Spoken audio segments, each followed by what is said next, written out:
Okay, good evening, ladies and gents, wherever you may be around the world. And that was our new channel intro, which, of course, was the garb of Old Gaul, played on the bagpipes by our very own Napoleon's ship kicker, who is our own Highlander and a talented young Scottish musician. And I'm extremely happy that he did that for us. I'm just going to quickly introduce our guests before I do our normal thing and play us a bit of a tune while a few more people trickle in.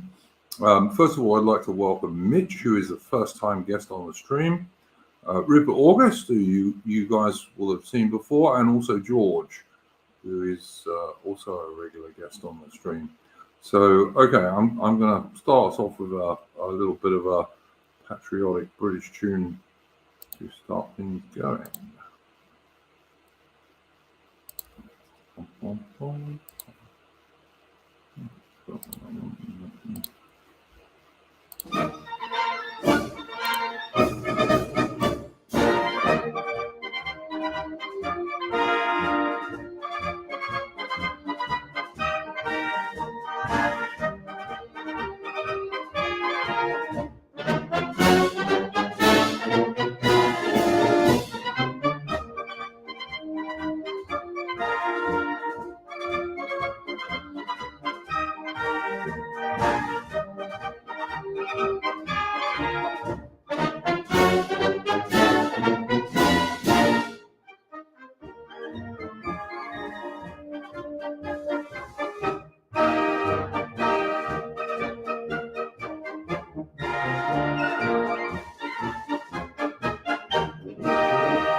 Okay, so that was Cavalry of the Clouds, which is a RAF march with lots of pictures of SE-5As and Sopwith camels and what have you. And the Royal Flying Corps and the Royal Naval Air Service in World War I. Interesting fact many people don't realise is British pilots in World War I had no parachutes. German pilots did, but British pilots didn't, ever, in World War I. The only Brits who got parachutes were the guys in observation balloons. And the reason the Royal Flying Corps gave for this was that they thought the British pilots would abandon their aircraft too quickly, which has always seemed rather pathetic to me. But then I've also never been the greatest fan of the RAF. But there we go. Okay, so that was that. Good evening to our guests, and as always, I'm going to go around and ask people if there's anything they want to bring up as a first subject. And I'm going to go counterclockwise today, and I'm going to ask George first. Oh, I feel so esteemed. Right, okay, so there's basically two things I wanted to bring up this week. The first and most obvious is probably the local elections. Just came in. There's still some final counts, and I think one council. But the basic takeaway is the Tories' arse has been completely and soundly kicked. Boris Johnson's arse is as ripe as a melon.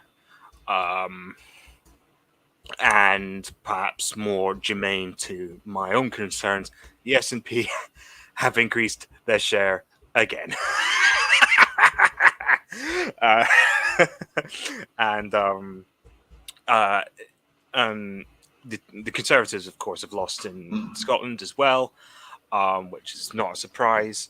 And it's been split 2/3 in basically a third of their votes went to the SNP and 2/3 went to Labour and the Lib Dems.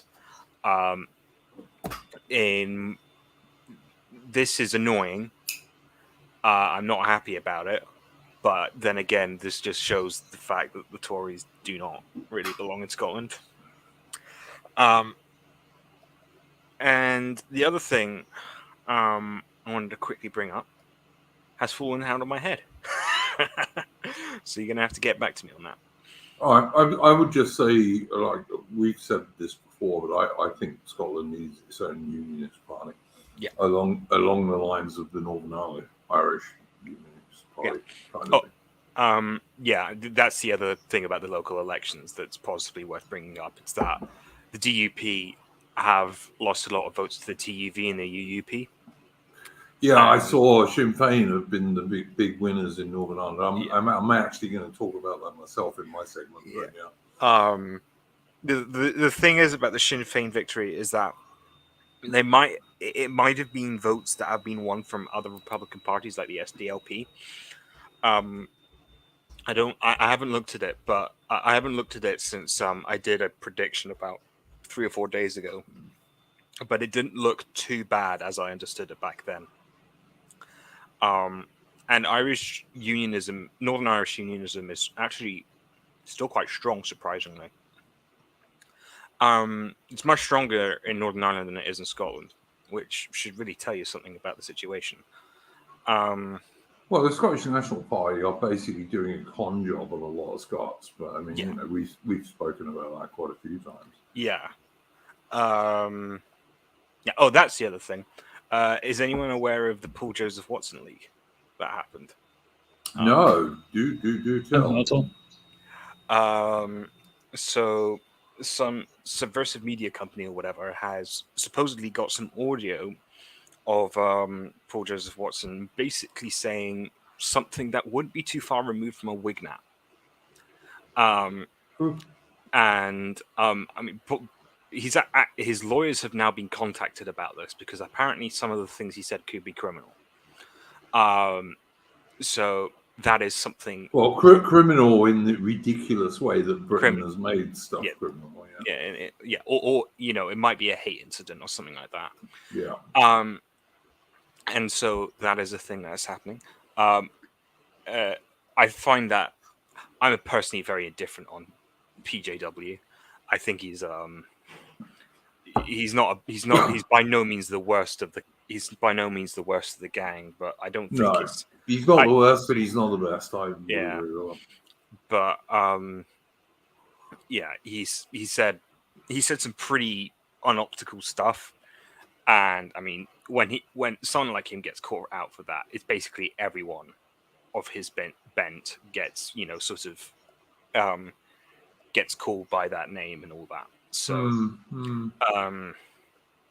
It's a bit. I don't know. I mean, look, I go much more on people's deliberate public statements than leaks. Sure. To be honest, I mean, even Her Majesty the Queen has been the victim of supposed microphone leaks. So, and listen, I'm not totally uncritical of Queen Elizabeth II either, but but I am a royalist in the sense that I swore allegiance to her many years ago, and I take it seriously. But yeah, I don't know. I mean, leaks. We also know these days that deep fakes and all this kind of stuff is really easy to do. So I don't know. Yeah, 100%. So I'm just bringing that up to question. But yeah, there is it's on YouTube. It's unlinked, so you have to look up the article first and then go on the link. But it's there, and it does sound like him. It could be, of course, be faked, and it could be impersonated or whatever. Yes. It does sound like him, and if it is him, I certainly don't appreciate it. Yeah, listen. I know nothing about this, mate, so I can't comment. I think the two things I would say, as I said, it is easy to fake stuff, and also what he says publicly on purpose, I take more seriously than the stuff that is leaked. And of course, the other thing, which is absolutely important, is that Britain's hate speech laws these days are ridiculous. Yeah, sure. I mean, I fall back on the old position. Sticks and stones may break my bones, but words will never hurt me. So people in the chat are asking me what he said. I'm not going to say anything. I wouldn't say it on this channel if I was. Yeah, I can make some implicit things like certain. He said he wanted to remove a certain group of people. Right. But, so people no, we're not posting any links, friends, because that will get my channel banned. Not going to happen. Sorry, mate. Yeah. This is YouTube. YouTube is not a free speech platform, and if you think it is, you're an idiot. Yeah. And I've been working for a long time to try and build this channel up, and I ain't going to get it destroyed because YouTube doesn't like something that somebody says. Yeah. Yeah. There are people in the chat who know people can chase them up about it. Mate, go and use Google and DuckDuckGo and all this other shit. And I'm sure you can find what you want to find. Yeah. But if you're not putting it on my channel, I'm sorry. Yeah. Because I don't. Listen. I think people should be able to say what they like. Pretty much. I am not totally a free speech person, but I am mostly a free speech person. But YouTube isn't, so I'm sorry, it's not going to happen. Yeah, I don't think free speech fundamentalism is a very realistic thing. No, it's not, and it certainly ain't on YouTube. So it's just not. Okay. Could I link the article which leaked it instead? I'd sooner you didn't even do that, mate. To be honest. All right. Okay, that's fine. I tell you what I'll do. I'll link anything you want in the description after the stream, and if you want to put a link in your stuff, then they can find it that way. I think it's a bit too involved, that. So yeah, okay. I just don't. I don't want to put anything up on this channel that gives YouTube the excuse to take it down.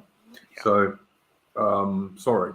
Yeah, it's fine. It's absolutely fine. I like I said, I'm not a great Paul Joseph Watson fan. I think he makes pretty good short videos. He's pretty good at it, but how much he believes any of that, I have no idea at all. I just don't know. Yeah. I agree with much of what he says publicly, but I am no sort of winged that. So yeah. Not moving on swiftly, Ken.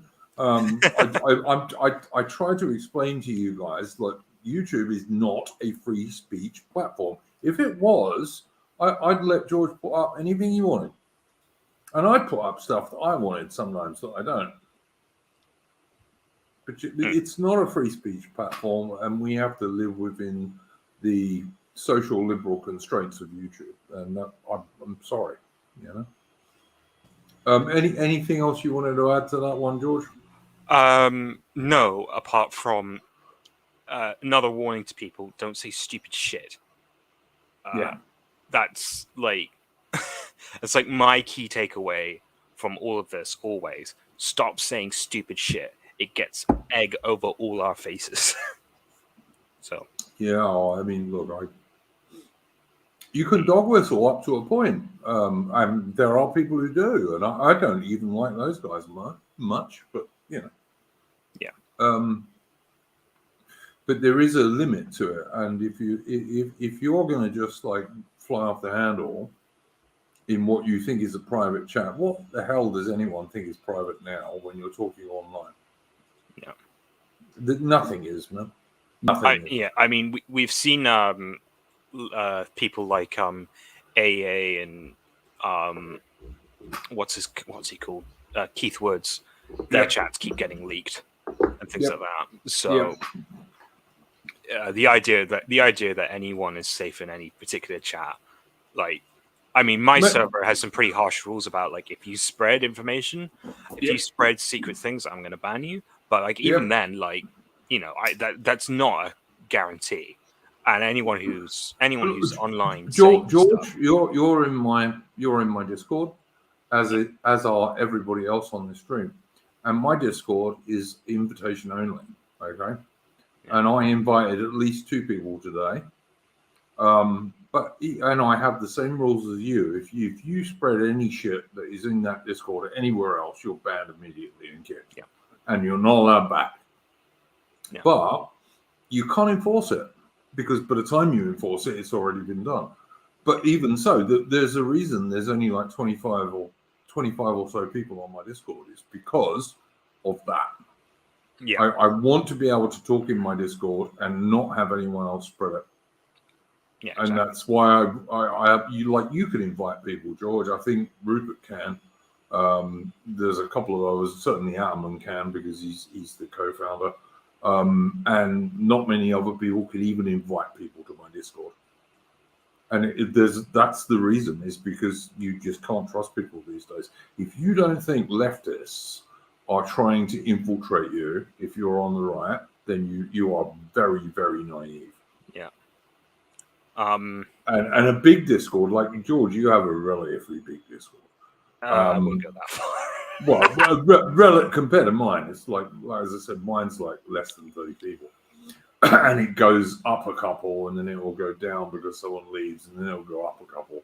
Yeah. But it's less than about 30 people. But this is the reason my Discord is so small and why it's by invitation only. It's just because you just can't trust people these days. Yeah. Even people you've spoken to maybe half a dozen times, it's not enough. You need a bit more than that, and that's why, like, I'm very careful who I invite to my Discord.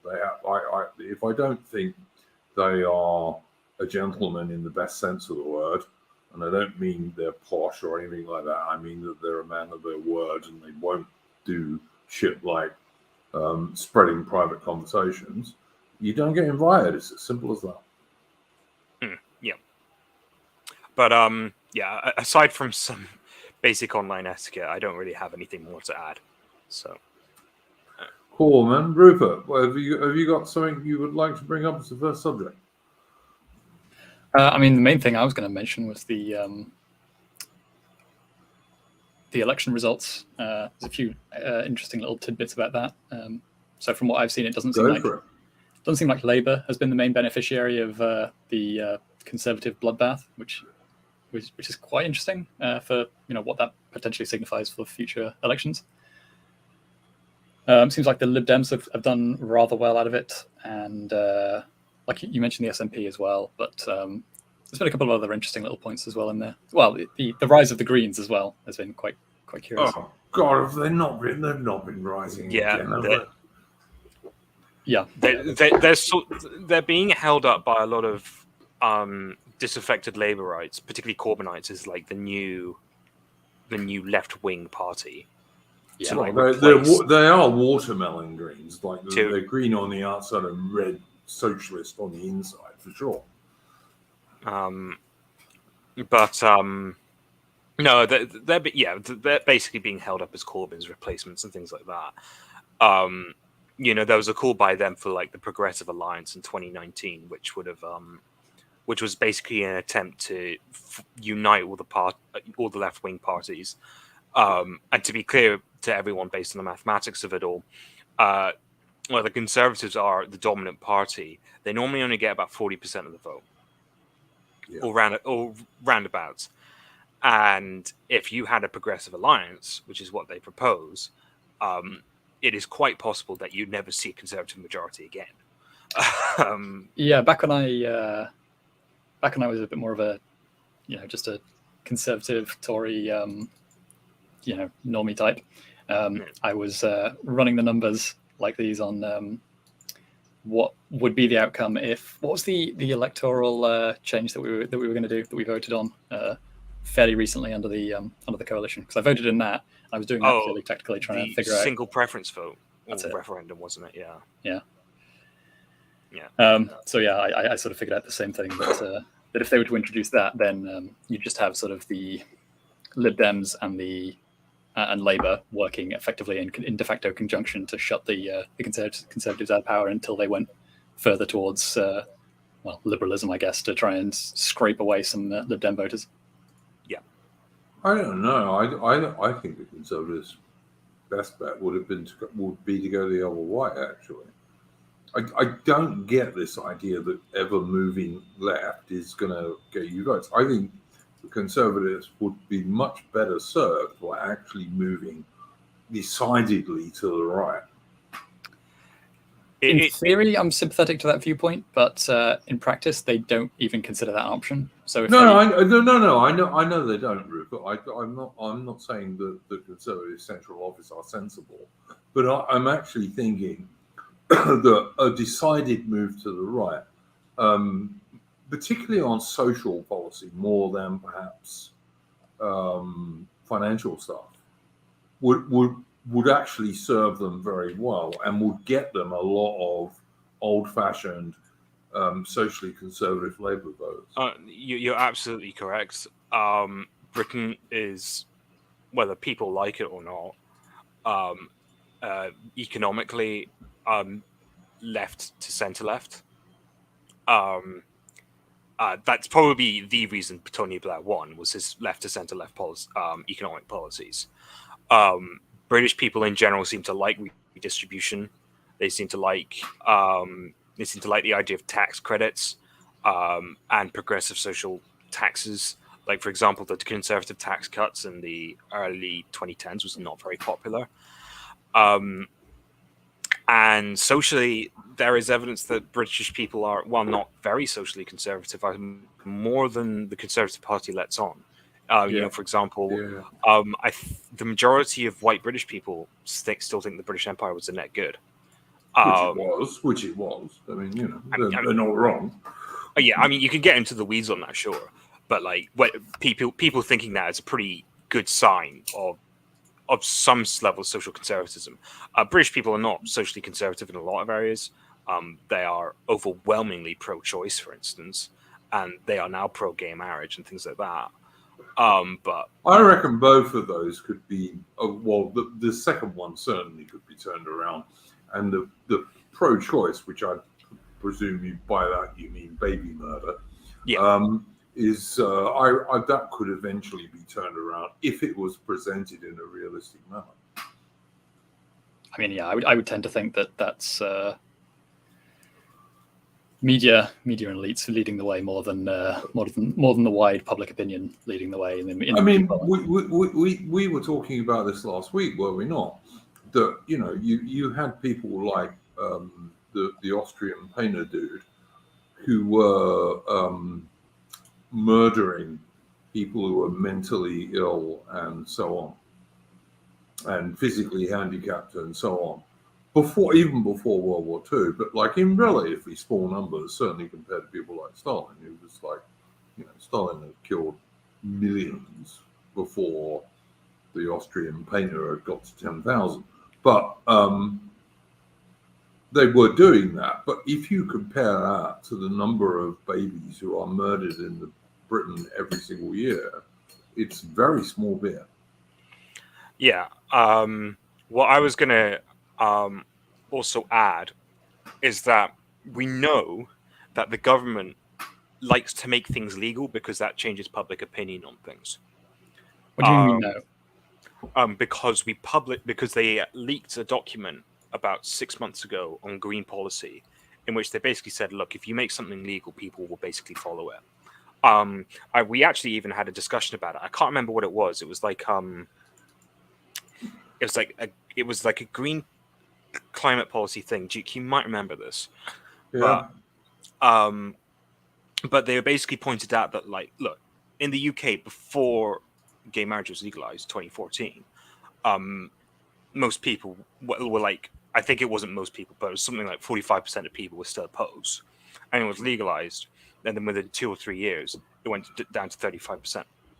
And now we have transvestite story hour and toddlers being taught about LGBTQ shit at their nurseries. And that's actually by and large true, because there's been work on this, and basically, if you make something legal, people will start to think it's socially acceptable. That's just what happens. Yeah, and that is why the left's ultimate aim is to lower the age of consent and make paedophilia legal. Yeah. I'm utterly convinced that is their ultimate aim. And you can see Labour MPs today, people like Harriet Harman, who were involved with the, what was it called, the Man-Boy Love or whatever crap. Man-Boy Love Association. Yeah. She was deeply involved in that shit, and still is, as far as I can work out. Yeah. They're after your kids, guys. They really are, and you really need to wake up. Yeah. And so, yeah, we know the government likes to change people's minds about things like this. And so just because something's illegal and because you assume that people are, quote, based on it now, doesn't mean that, like if the government, for instance, said that, like, came out with a universal condemnation of the British Empire, which it has not done, which is important to know, you can bet your bottom dollar within 5-10 years most people will condemn it as well. Yeah. Well, most people dim, and they don't read. Most people don't read, like, especially younger people, in my experience, and I will accept you guys, but like the average young people don't read fuck all anymore. Like, it's all internet and stuff. And how can you get a balanced opinion if you don't read? I just don't understand it. Yeah. Brian Borrow in the chat says, Sinn Féin told me Brits were homophobic. And I presume Sinn Féin also told Brian Borrow that Brits were anti-black and brown people too. So, I support Sinn Féin if that's what you're in favour of. Yeah. I mean, it's a pretty similar story with the SNP. The SNP is like, oh, Scotland's so much less racist than England, presumably forgetting the fact that Glasgow in the 1970s was a thing. So whether that's justified or not, I leave as an exercise to the viewer. But there are racist people in Scotland. There is someone in my local village who has a sticker of a Confederate flag on the back of his car bonnet. So yeah. Oh, that's fairly old, I think, isn't it? There was actually, even at the time, quite a lot of pro-Confederate. The Scots. There is an element of pro-Confederacy in Scotland. They have a similar flag in some respects. Well, it's a St Andrew's flag, and that's partly, not entirely, but it's partly because a lot of Dixie culture is actually hails from the Gaelic areas of Scotland, so the Gaeltacht sort of areas. So there is a pro-Confederacy bent to things occasionally. But yeah, and fair enough. But I mean, look, as we spoke about earlier, Sinn Féin. Sinn Féin. Yes, they are. These days, they're a totally con nationalist organisation. Like, it's Brits out, Somalians in, basically. But the SNP are the same thing. They're conning Scottish people. And a lot of the SNP base, so far as I can see, in areas around like Glasgow and to some degree Stirling and what have you, is actually more Irish nationalist than Scottish nationalist. But there we go. Well, yeah, most of the SNP capitals, places like Glasgow, Dundee, areas of like that, have had large amounts of Irish immigration. And in the Scottish referendum in 2014, the religious groups that voted in favour of independence were atheists and Catholics. Whereas other Christian and Protestants voted no. But not in the Highlands, I don't think, George. I'm pretty sure Catholics in the Highlands were much more unionist in the referendum. I don't know. I mean, that could be because you get the Jacobites from there and the things. Yeah, because most Highlanders are Catholics, like real Highlanders who've like been there for generations. Yeah. But they're also more unionist than most of the Lowland Scots. Yeah. Is that actually still the case though? Because I thought the Catholicism did die out sort of a little bit after. I don't think it has. I mean, listen, I lived in Scotland for a while, but I lived in Stirling, which is like Lowlands, but it's kind of not that far. It's just south of Perthshire, which is the Highlands. But I certainly got the impression that like the Highlands were still largely probably Catholic, insofar as they're religious at all, of course, which is Brian Borrow says Western Isles are the Catholic SNP MP, which I'm sure they did. But like I've got Western Isles Scottish people in my Discord, and they're not all that way at all. Yeah, I mean Napoleon is he comes from a family that were in the Kirk. I mean, most of the people I know who are from that area, and even in my local town, which is sort of close to the Highlands but not entirely there, it's a majority Kirk area. You don't see many Catholics there, but I'm further north. I think it is slightly different, particularly around Neshshire and things like that. Inverness and all up that way. I think so. Yeah, I mean, like I said, the Highland Scots are not as anti-English as the SNP have managed to make the Lowland Scots. No.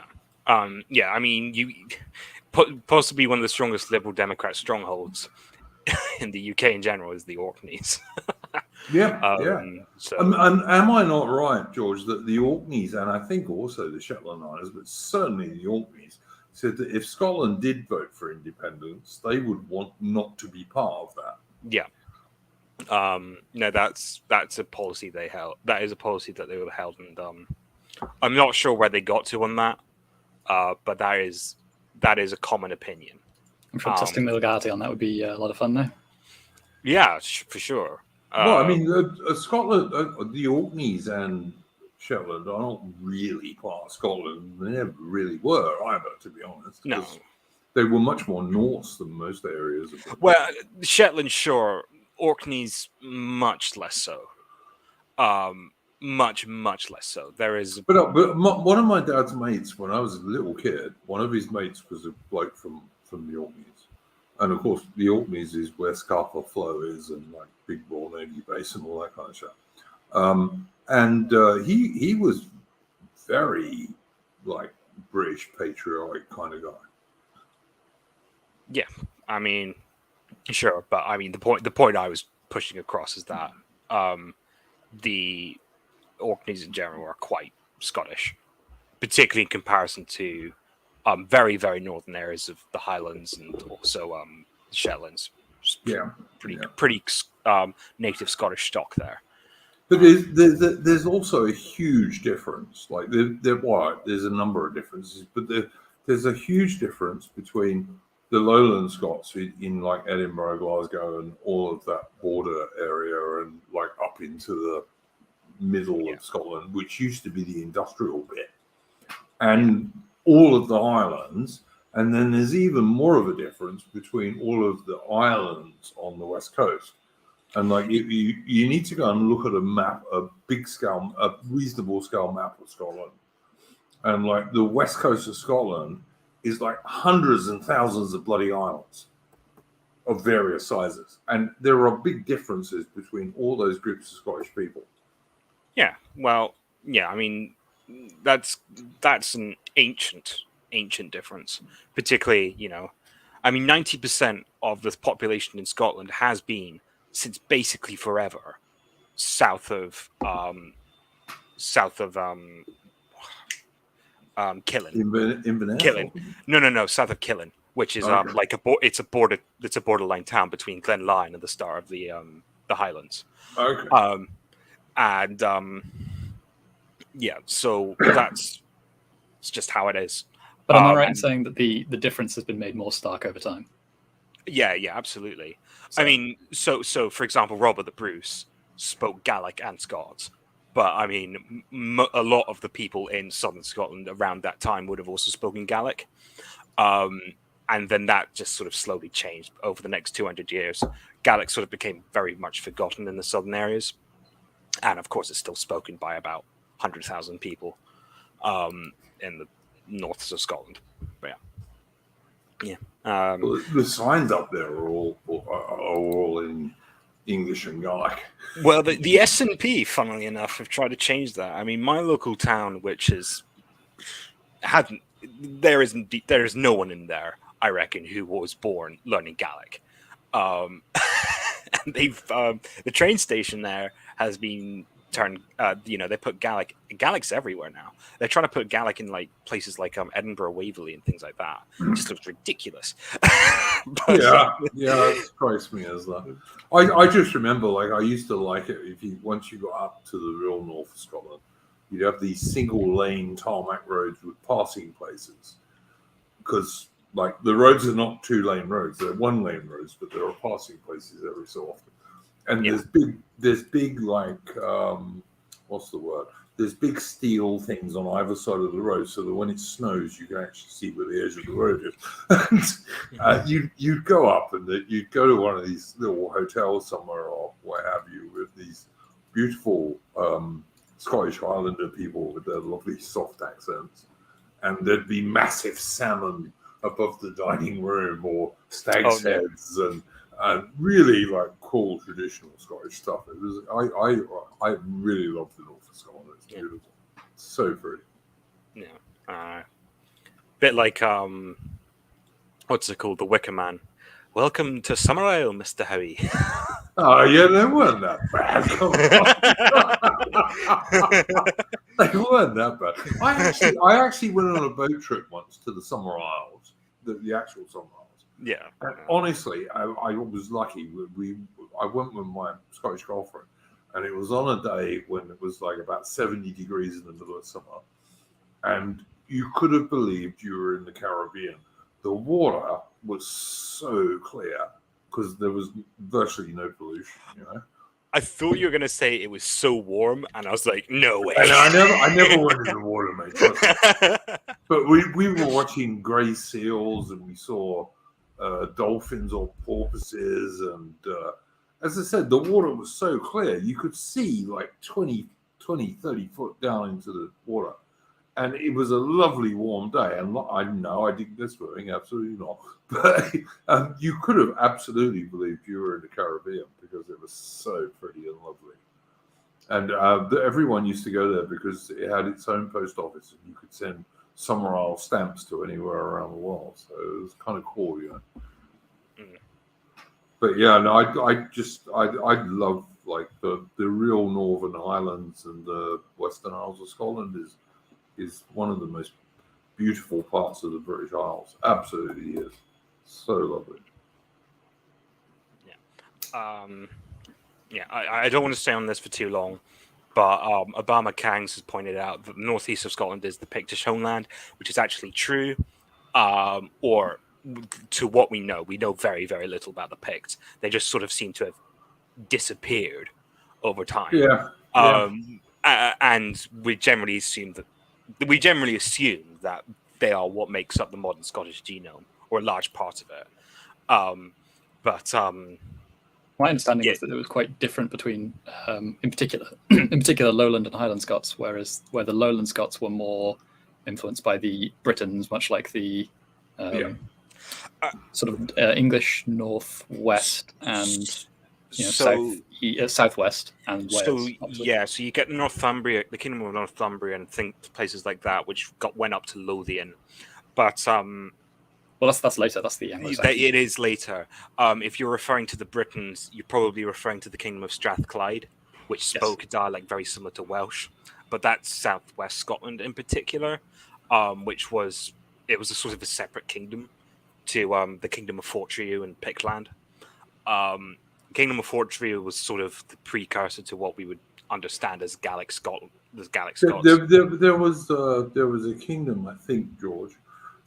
Like in the Dark Ages, which like took in some of south west Scotland, but also quite a lot of southwest England as well at one stage.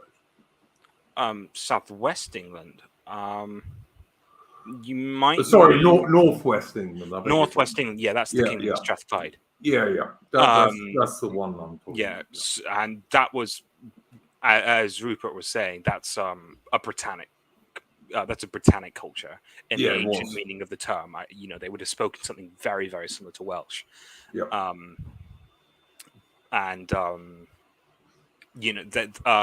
There's actually still some genetic remnants there. It's not as prevalent as you'd expect it to be, which indicates either migration or conquest and rape. The former is probably more likely. But in the case of Scotland in particular, you had more successive waves of different invasions, I believe, than some of the other areas like Cornwall and Wales. Well, yeah, it's because it's so bloody easy to invade because there's no one for miles on end. Yeah, so it's very easy. A lot of empty territory up in Scotland, even today. It's very easy to get a foothold there. So King Alexander, for instance, had a nightmare trying to, hopping around his country, trying to kick out Danish encampments. There is more in general. There is actually, you're quite right. There is more an admixture in Scotland than there is in England, particularly in western parts of England, such as Wales or Cornwall and stuff. You're looking for Shropshire. Yeah, Shropshire. Where I am, basically. Yeah, and so you're quite right there. I have to agree with Brian Borrow in the chat. He's saying Hebridean women have nice accents, a bit like the Irish, but different. And I would go further. I would actually say that Scottish Highland women generally have beautiful accents, really nice. Yeah. Yes, but Scottish Highland women, I've just loved. I mean, Scottish Highland men have nice accents, but given I'm not gay, you're a straight man. Given I'm not gay, I don't care. But Scottish Highland women have really lovely accents. Yes, they do. Really, really, really pretty and attractive accents. Yeah. You're making me want to watch The Wicker Man again. Nah, come on, that's a shitty film. I love The Wicker Man. Oh, it's incredible. I don't like it. I've got to say. I mean, all right, the one with Edward Woodward was better than the remake for sure. The Scots are nowhere near as nasty as that. Well, no. I mean, I think one of the big charms about that film is that it starts off. Everyone's got that pleasant greetings and all that, and then it slowly changes. And it's complete. Of course, the entire thing is that it's a change from. If this film is obviously very anti-pagan, but it's like the idea that it's a change from a fundamentalist Protestant community, which is pretty typical for the Highlands, to how might you describe it? I don't know. I said, I thought it was ridiculous when I watched it. Maybe this comes from a bias from me because my three favorite horror films of all time all come from the 1970s, and two of them are directed by Brits. Alien and The Wicker Man and also The Exorcist are just my Alien is a horror film, which many people don't realize. But yeah. Okay. Oh yeah. Oh, Alien's just Alien just kicks it out of the park. I love that film. Alien's actually one of the very few horror films I actually like. I'm not a big horror film. I think they're generally stupid. And but, it's also Alien's not bad. It's actually also one of the very few that gets the female protagonist correct, in my opinion. Reasonable. I quite like Ripley as a character. Oh yeah, Ripley's all right. I mean, she goes a bit overboard in Aliens. Yeah, that was a bit much for me too.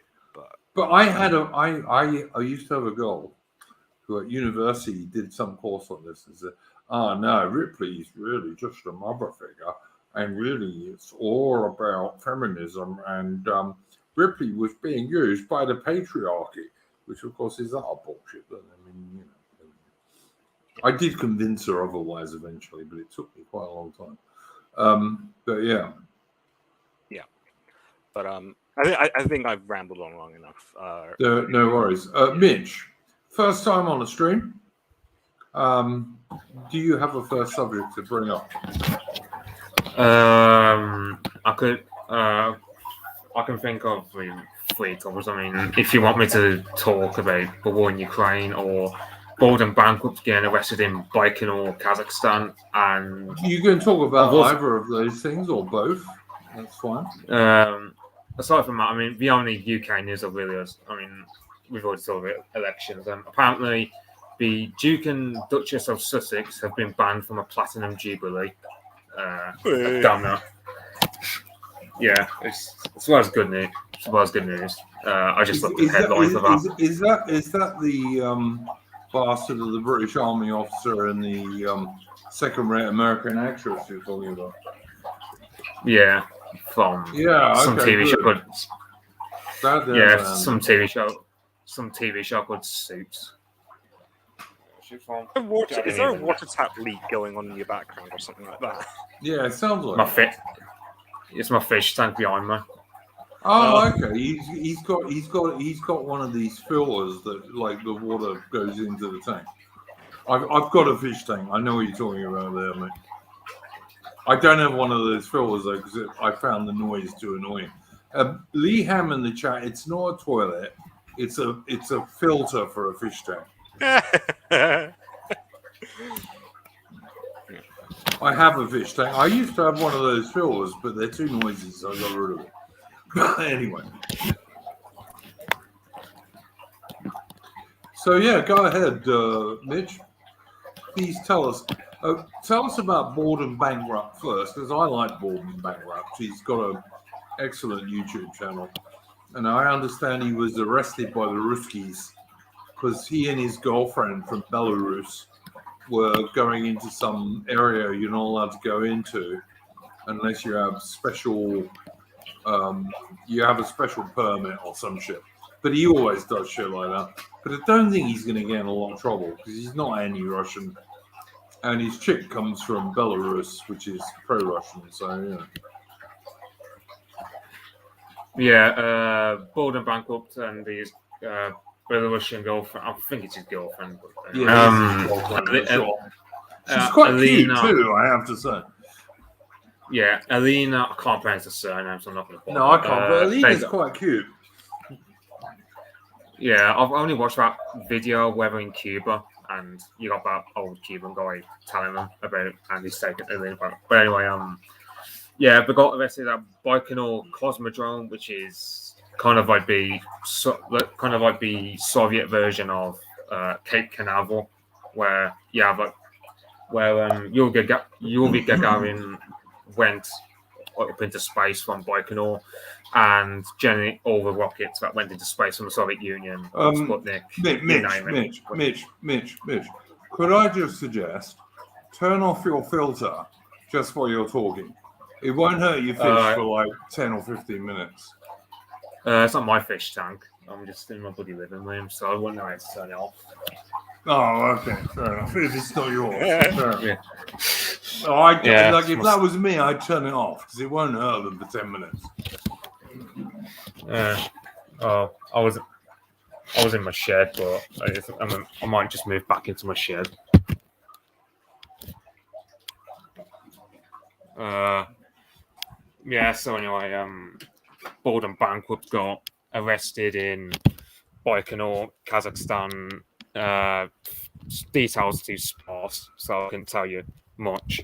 But yeah, I doubt that he's going to get into a massive load of trouble because again, it's worst he can get is something like I mean, I don't know, could get banned from Kazakhstan, but again, that's extreme in my opinion. So I reckon he'll just get I don't think that will happen, mate. His videos are not political, and he's in no sense anti-Russian. And his Chicky Babe comes from Belarus, which is a pro-Russian place. So yeah, that's why I don't think he's going to get punished all that much. No, I don't think so. On the list. Yeah, he'll get like a slap on the wrist. As you said in the Discord, Mitch, like he's one of those guys. He goes to places where he doesn't have permission to go. He's done it before, and I reckon he just got arrested on this occasion. And probably the worst that'll happen to him is you'll just be told to piss off back into the main bit of Russia or Belarus. Yeah. Yeah, I mean, I watch his channel quite a lot, so I hope nothing bad happens to him. But again, no, absolutely, yeah. Yeah, it's just I can't imagine him because I mean you get countries like Moldova, they get a lot of tourism because Borden Bank promotes their countries, and also so I can't. But I mean, but Borden Bankrupt's videos are in no sense anti-Russian. I mean, they're not really political, but they're generally pretty pro-average Russians. So I don't think he's going to get in any trouble at all, really.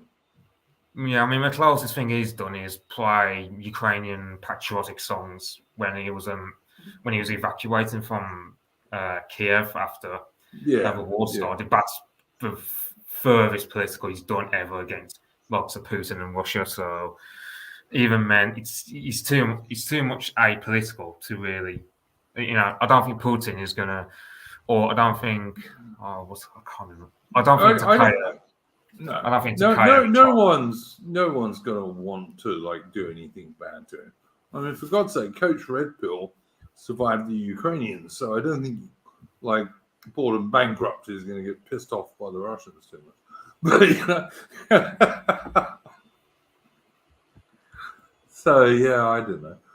Let me move on to your next thing, Mitch, because like Mitch, by the way, if anyone doesn't know, he posts lots of stuff on the war in Ukraine, and unlike a lot of people, he's a bit more realistic and doesn't just post pro-Ukrainian stuff. So, what was your latest ideas on that stuff?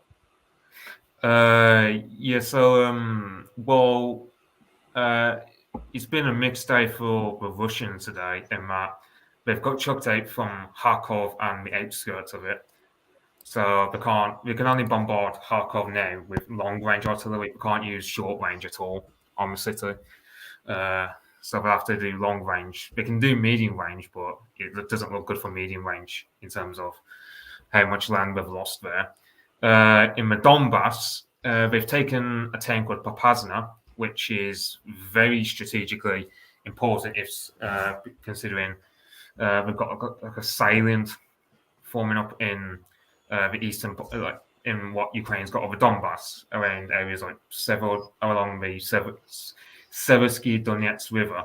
So, and a lot of Ukrainian troops their flank is exposed now because Popasna's been taken. So, Ukrainian troops at the Seversky Donetsk River at a place called Severodonetsk. They've got two options. They can stand there and fight, which they'll probably do because there's a lot of reasons pertaining to prestige for them to stay down and fight to the last man. Kind of like Festung situation in World War II.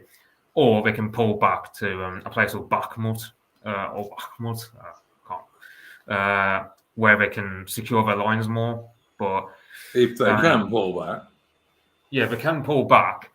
But, you will have Volodymyr Zelensky who will say, look, we cannot give land without a fight because it will look bad. Like that land you've got. Die for me, teenagers and 40-year-old men, die for you, Ukrainian comic president. Yeah, I've also seen pictures of Ukrainian soldiers in the Donbass.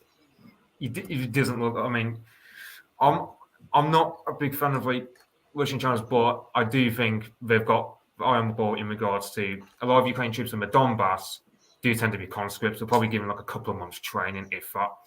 They just got given a gun and told to hold the line against the Russians, against like, overwhelming armor and whatever.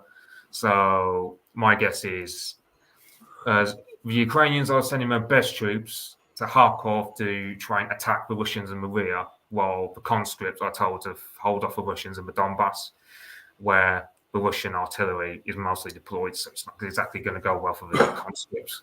There, it's mainly like teenagers, like old men. All the good soldiers are either in like the Nikolaev Oblast, where the Russians have crossed the Dnieper River, in Odessa, because there's a Russian amphibious force in the Black Sea that could be deployed at any given moment, so they have to keep a lot of troops there.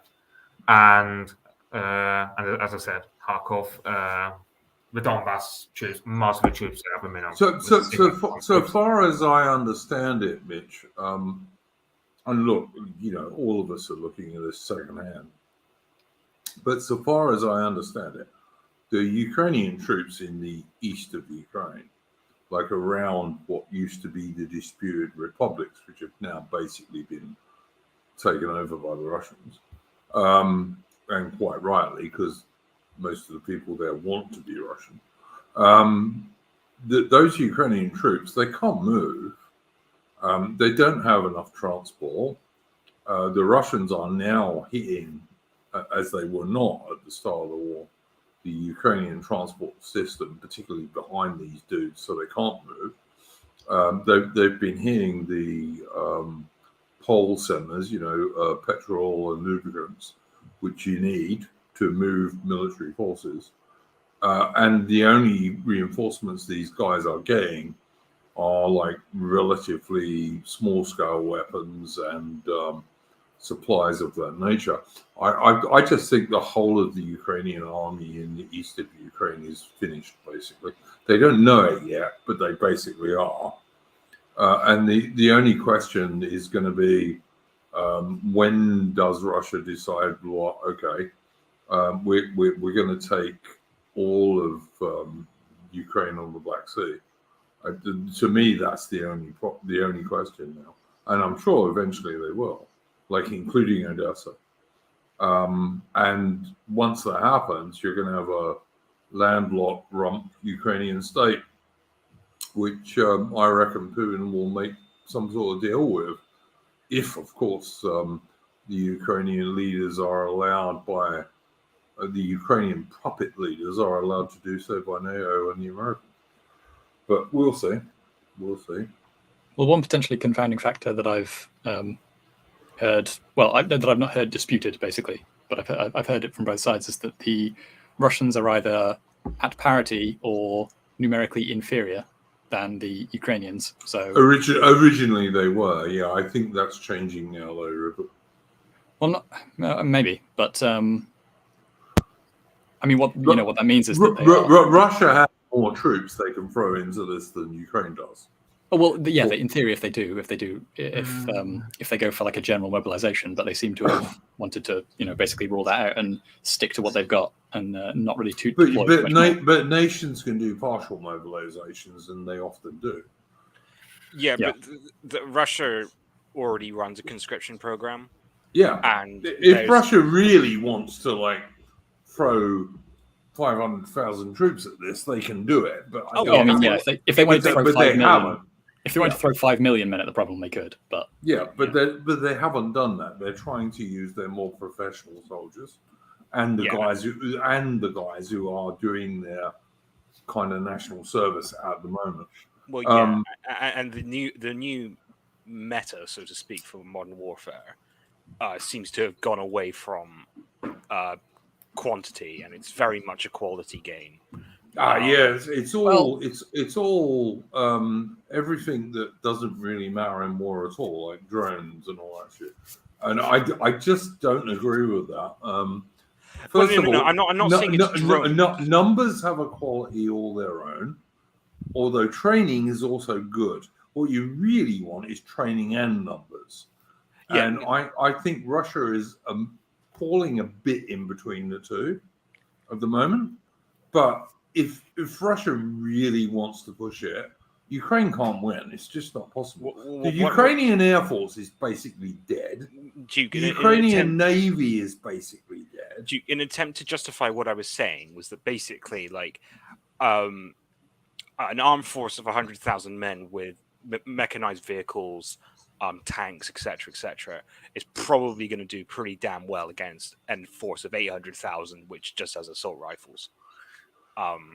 Well, yeah, for sure, but I mean that's not ever what happens. I mean, you know, look, we live in Britain. Britain's got 250 main battle tanks. That's how many main battle tanks we got. I mean, one thing I would say is that the question of, you know, quantity or quality in a modern warfare environment is a question that is being answered in progress now, and we'll kind of see whether or not having just, you know, basically mobilizing as fast as possible every single man that you can get your hands on, giving him some kind of weapon and throwing him in the field might still be viable if Ukraine comes out of this better than, you know, we would all expect. But they're not at the moment, as far as I can work out, Rupert. They're not at the moment. They're losing everywhere. Well, I mean, they are now launching counteroffensives, which was, you know, basically we are told they are by Western public military intelligence people, but like I don't believe any of the Western public military intelligence people, because they're almost as much just propaganda as the Ukrainians are. I mean, even the Ukrainian Air Force has came out recently and said, you know, this nonsense was crap, you know. But there's no Ukrainian Air Force left, so it doesn't really matter. What are you talking about? The ghost of Kiev is Sam Hyde. This is confirmed. Yeah, indeed. But I mean, basically, Ukraine is just like all the Ukrainian soldiers are able to do is hold more or less loads of places in the east. But all of those soldiers are dead, or not. Actually, I hope they're not dead. I hope they're going to actually surrender. But they're never getting back to Western Ukraine. They're all done. There's no way Ukraine can supply them. On the whole point of no Ukrainian counteroffensives, I mean, they have counterattacked near Kharkov. They can't do like massive offensives like the Russians can. So the Russians have the initiative. They can do limited counteroffensives, so they can take like a few villages. But you know, you're not talking.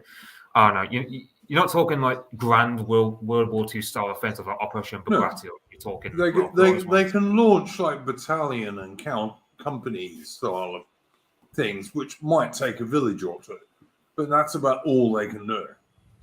But this is more than they were able to achieve for most of the rest of the war so far. So it's not nothing. And if they continue being given all of the resources required by the rest of the world in order to, you know, continue this kind of thing, then the numbers will start to have more of an effect. No. For two reasons they won't. First of all, they've lost a lot of their best soldiers. And secondly, the stuff they're being given by the rest of the world is like bits and pieces of everything. Yeah, it's like 20 howitzers or 50 light APCs or, you know, that sort of thing. They're not useful. Ukraine has lost this war, and they'd lost it from the beginning, to be honest. But the idea that they're not going to lose and lose really badly is, to me, ridiculous. It just is. Even the BBC admitted, I think, like 10 days ago or so, that like Russian losses were less than 2,000 dead. Even the BBC admitted that. I don't know about that, Duke. I mean, I reckon I can imagine it's like something like 10 to 15,000. I can imagine the Ukrainians dead. No way. Not even close.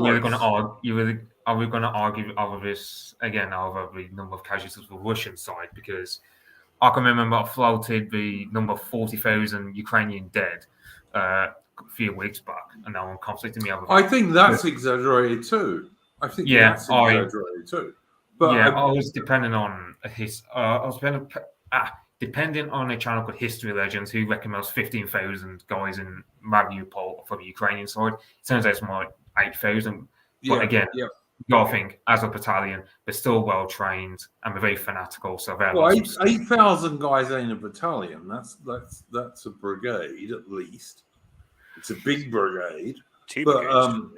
Yeah, I mean it's getting towards a division size, but apparently, from what I can see, those guys in Mariupol are just about giving up now.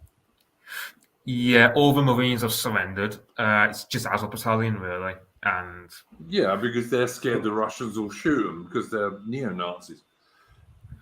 I mean, the thing about the Ukrainians adopting my symbols is they do it to piss off the Russians, but don't do it.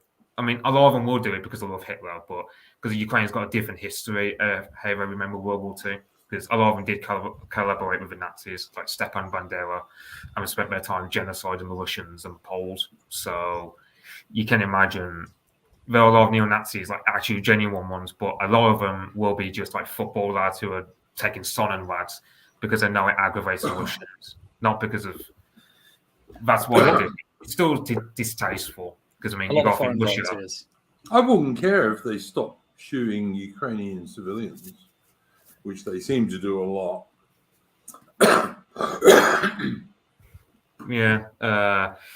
So I mean, apparently, they seem to shoot a lot of Ukrainian little old ladies and women and children who are merely trying to get food from the Russians and stuff like that. If they didn't do that, I'd be much more sympathetic to them. But they do that, and they do it all the time, from what I can see. Yeah, I was going to say, because Patrick Lancaster released a video where he said, like, Azov was sniping people in the streets, which they've been known, they've been known to do that, because Mariupol's kind of like their little fiefdom. It's been that way since 2015 when they took it off the Donbass republics. So after the CIA-backed color revolution, yes. Yeah, I mean, I can understand where people come from when they say it's CIA, because then again, there were a lot of legitimate grievances in that revolution. But yeah, you're right to say it was propped up by the CIA. Like they just use it to try and stab Russia in the front, as it were. Because I mean, Yanukovych, he was corrupt. However, at least compared to Poroshenko and Zelensky, I mean, Yanukovych was at least more respectful towards ethnic minorities. How much is that? How much is that mention that Zelensky has in what's it called? The American state in the south of America, Florida. I don't know how much? Isn't it like $3.5 million worth of state that he's got there? Well, right down the road from the other guy, is it Igor Kolominsky, who bankrolled his campaign, owned his production studio, and employed all of his cabinet, along with his TV show and all that. Along with also paying to set up Azov. So I mean, look, how do you, as the ruler of what the United Nations, who is like global homo central as far as I'm concerned, but the United Nations called Ukraine the most corrupt country in Europe, far worse than Russia, by the way. But and it's a second world country at best. It's not very rich, but somehow this character who is ex-comedian who used to play pianos with his dick as a comedy act has a $3.5 million mansion in America. It's just insane, man. Yeah, I mean, Zelensky's now saying. I mean, he was willing to because there's a law in Ukraine which is called lustration, which means if you work for the communists, you lose your job. If you're working for the government, well, Zelensky tried to change that law so that anyone who served in the previous administrations, so Poroshenko, Yanukovych, whoever, would all lose their jobs, and only civil servants hired by his government would be in position. So people like you get normies who say, "Oh, Zelensky, he's our Churchill." I'm thinking, I mean, do you really want to celebrate this guy who is corrupt as corrupt can get? And what else? I mean, the interesting thing about him, though, is about Zelensky in particular, is that there was some recent, or in particular, a recent interview, or interview from a while ago that recently showed up, I should say, where he was much more vocally speaking in favor of the Russian minority and talking about language not being politicized and basically respecting everybody's right to sort of identify as they like, and emphasizing the fact that he is a Jew and a Ukrainian, and everybody should be able to have that kind of identity, where they're simultaneously one ethnic group but loyal to Ukraine. Yeah, I mean, he is a native Russian speaker, so I mean, because that's the thing when he speaks Ukrainian, most Ukrainians can speak Russian. Yeah, I mean, in the east and south, like, so you got like kind of like I don't know, shit. But basically from Odessa all the way to Kharkov, people speak Russian either as a first language or they mix Russian and Ukrainian together to form like a dialect, as it were. I mean, it's worth noting that all of that is quite significant because the language question has become a really significant one in the suppressing of the people who associate with Russia, via the Russian language. So when you're talking about the dominance of Russian versus Ukrainian, it's probably worth bearing in mind that is probably quite a significantly changed situation, even in just the last few years. It's because they've been cracking down on it so hard. It's also worth bearing in mind that there was no such thing as the Ukrainian language 100 years ago. But I mean, it was created by Ukrainian nationalists from a mixture of Russian and Polish. Yeah, I mean, I do hesitate to go on the whole Ukraine's not a real nation thing. I mean, just because. But it isn't. I mean, it never was.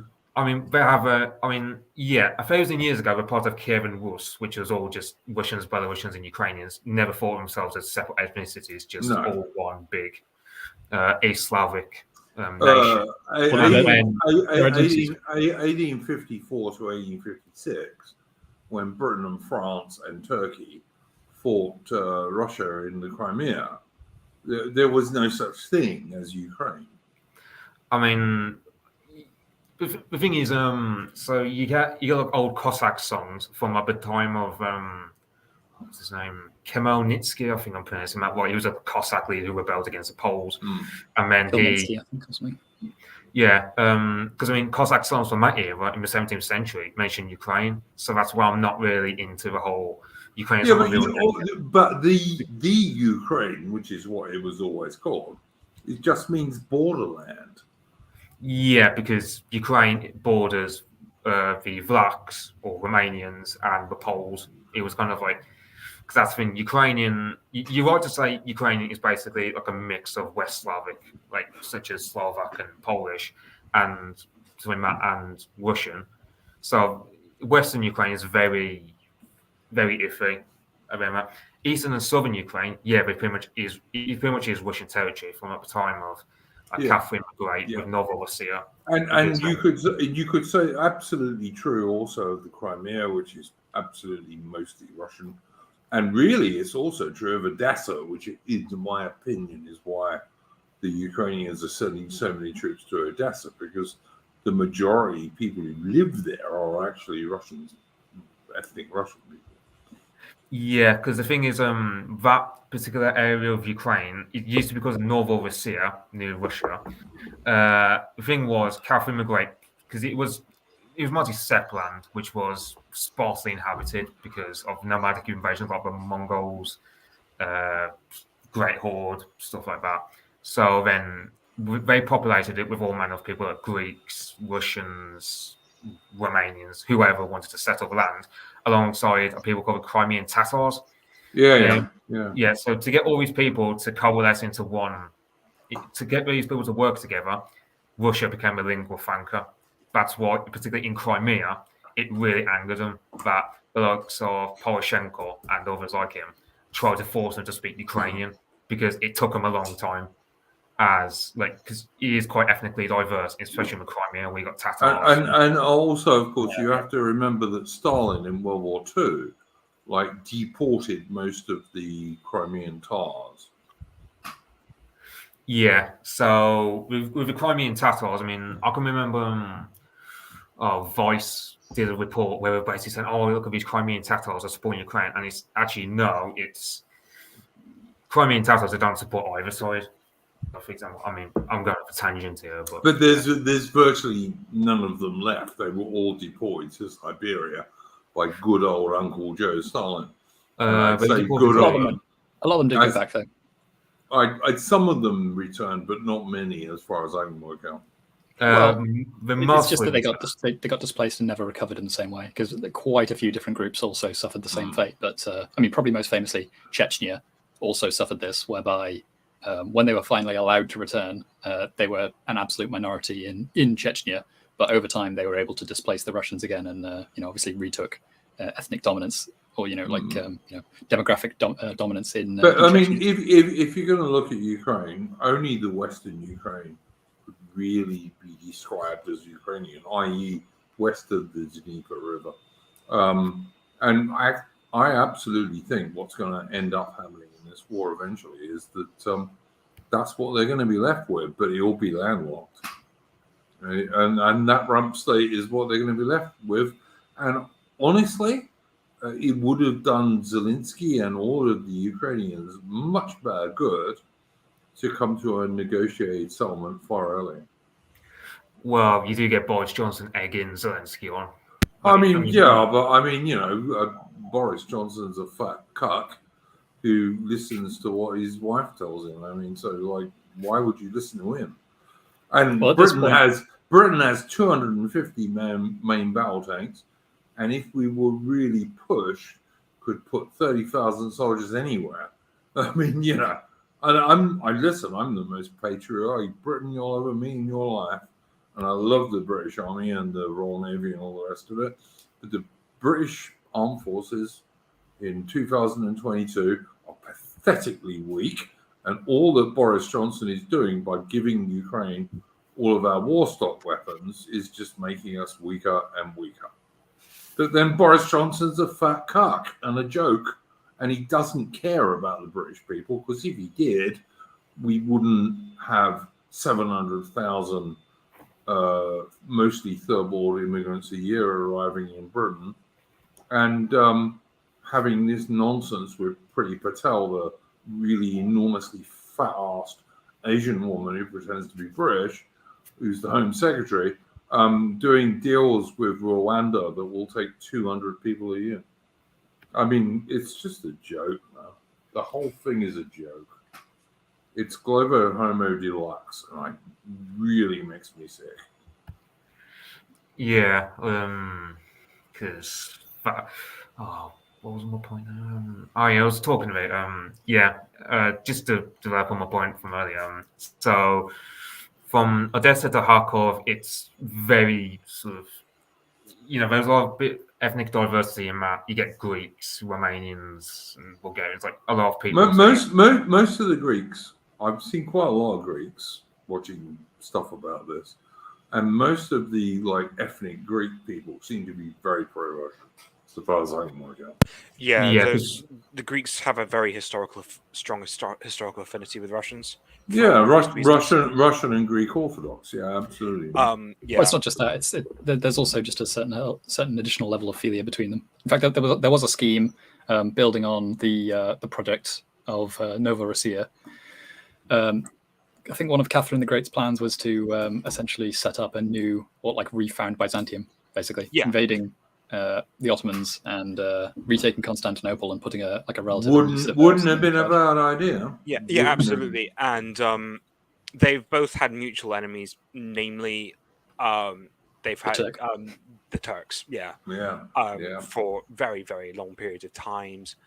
So it's in many ways a natural. They are natural cultural affiliates. So, I've seen. Oh, sorry. No. So carry on, Mitch.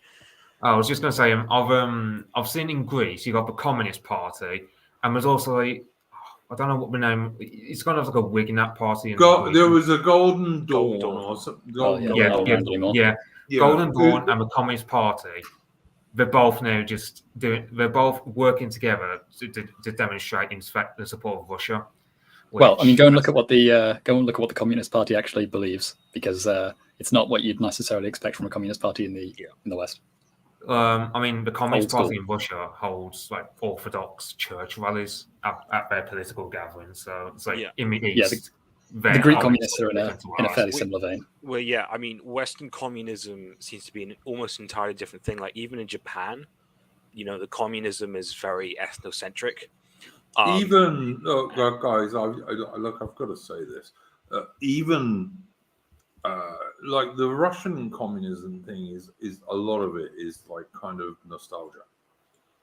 Like if you get people talking about bulldog nationalism in Britain and Winston Churchill nationalism and Spitfire nationalism, the communist nationalism in Russia and surrounding areas is mostly that, because of the Great Patriotic War and all this.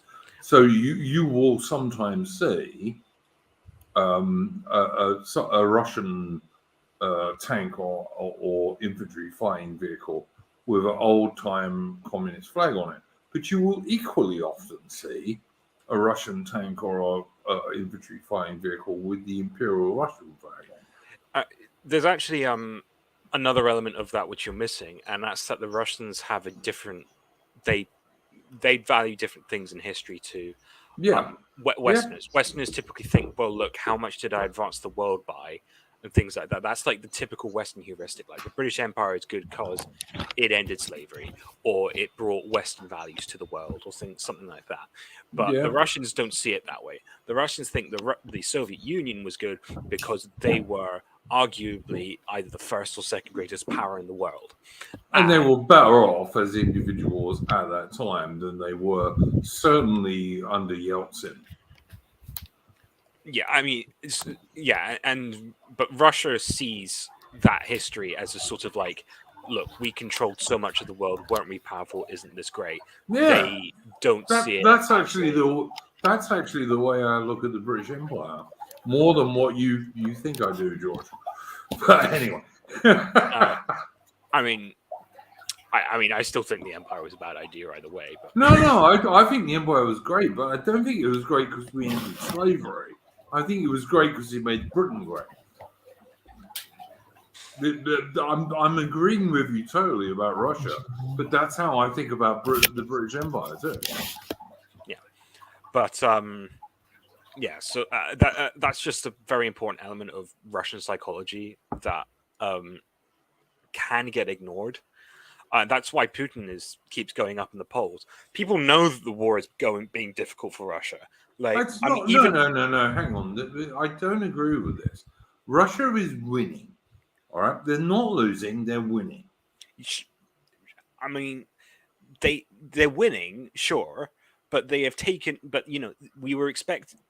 Even I was expecting much better progress from the Russians. Why? We have never, ever, ever in the West, and when I say the West, I mean America and Britain mainly, but also Australia, Canada, etc. We have never faced an army as well equipped as the Ukrainians.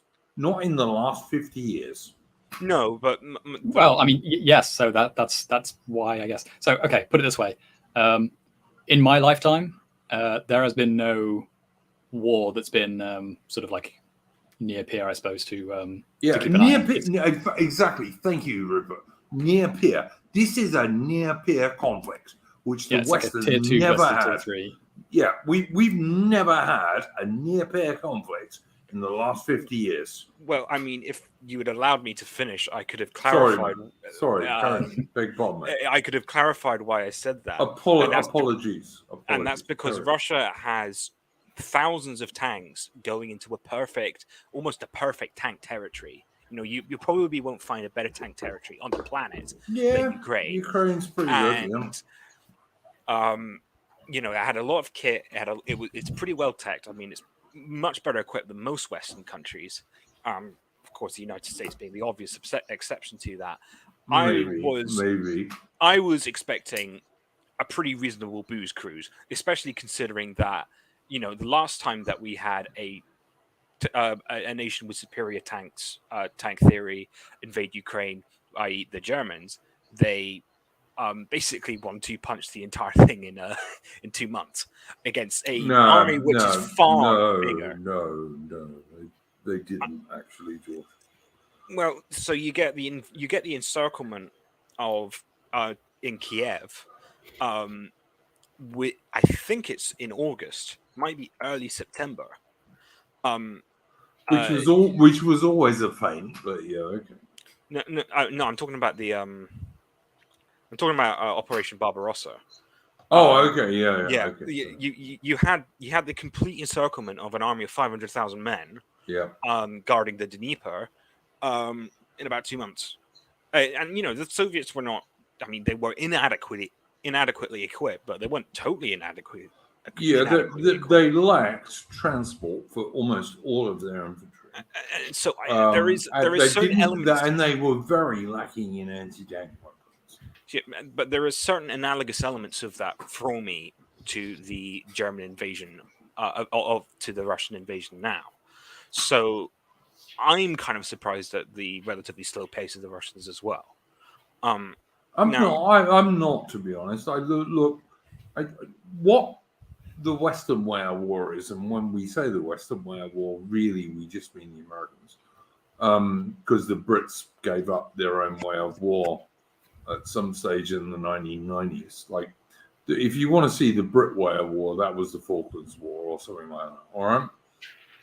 But we haven't done that for a long time. And modern British Army officers just parrot American shit without the manpower to do it, or firepower to do it.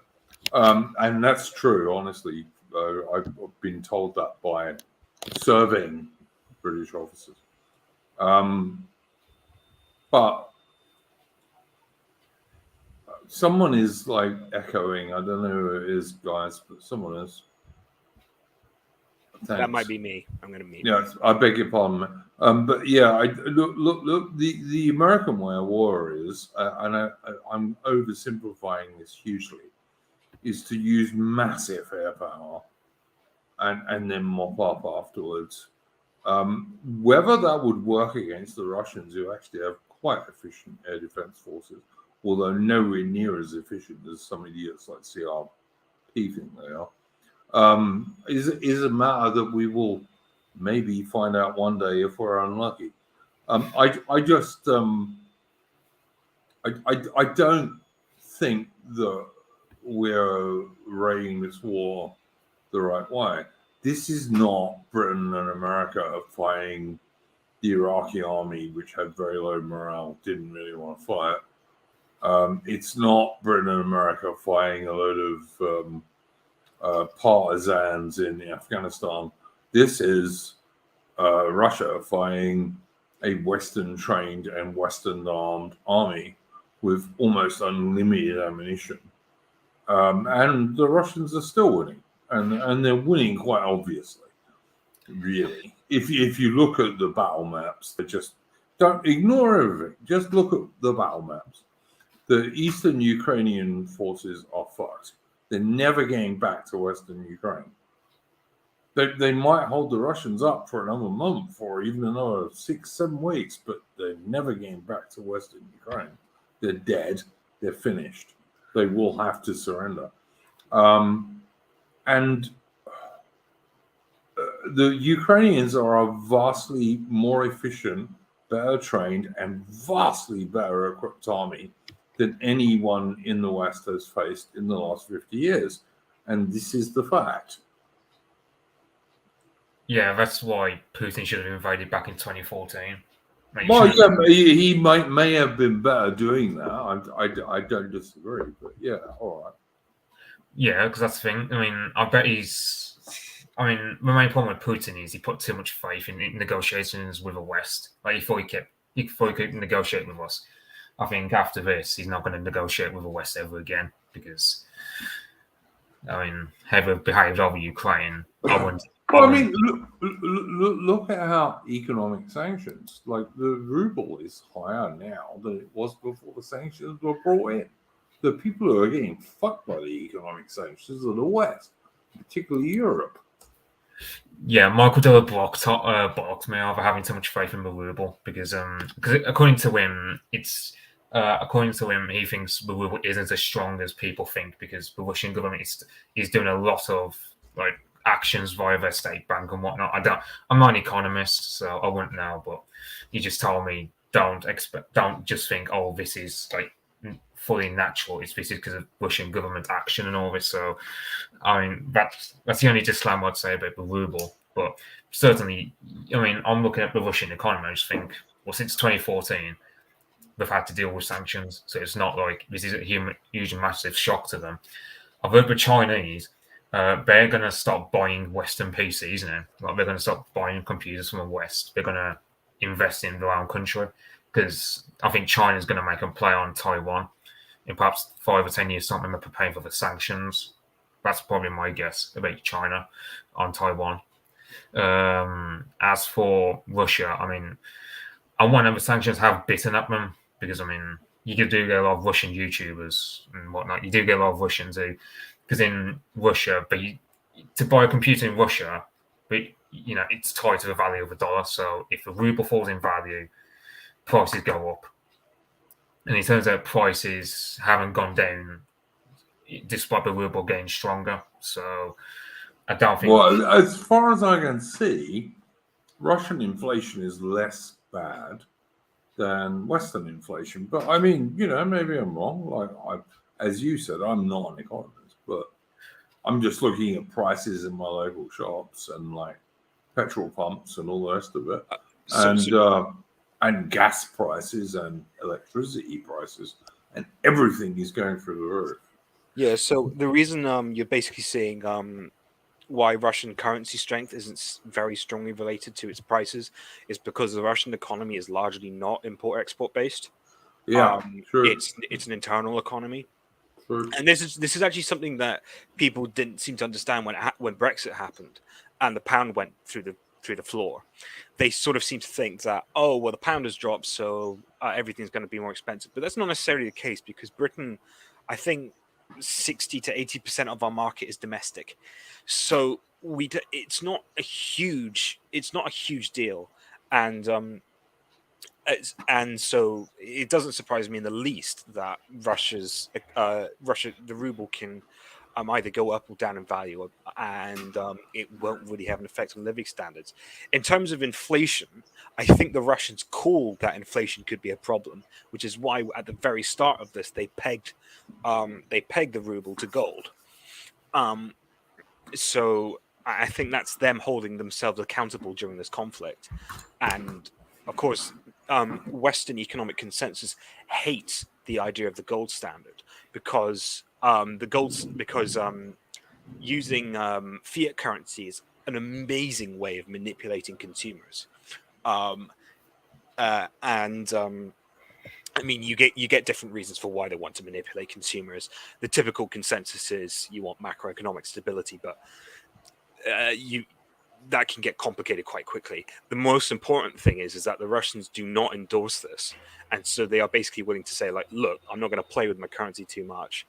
And Russia hasn't ever really had an immense inflation problem. I think there was a problem in the 1990s, but apart from that, it's not really been a thing there. So it doesn't surprise me in a bit that it's not suffering as much as we are. Yeah, that's my economic take. Yeah, I was just going to say, because I know Russia's self-sufficient when it comes to food and oil, so they're not going to have the same economic bite. They're not going to have the same economic woes as we do here in the West, where I don't know how much oil we import, because I can imagine North Sea oil.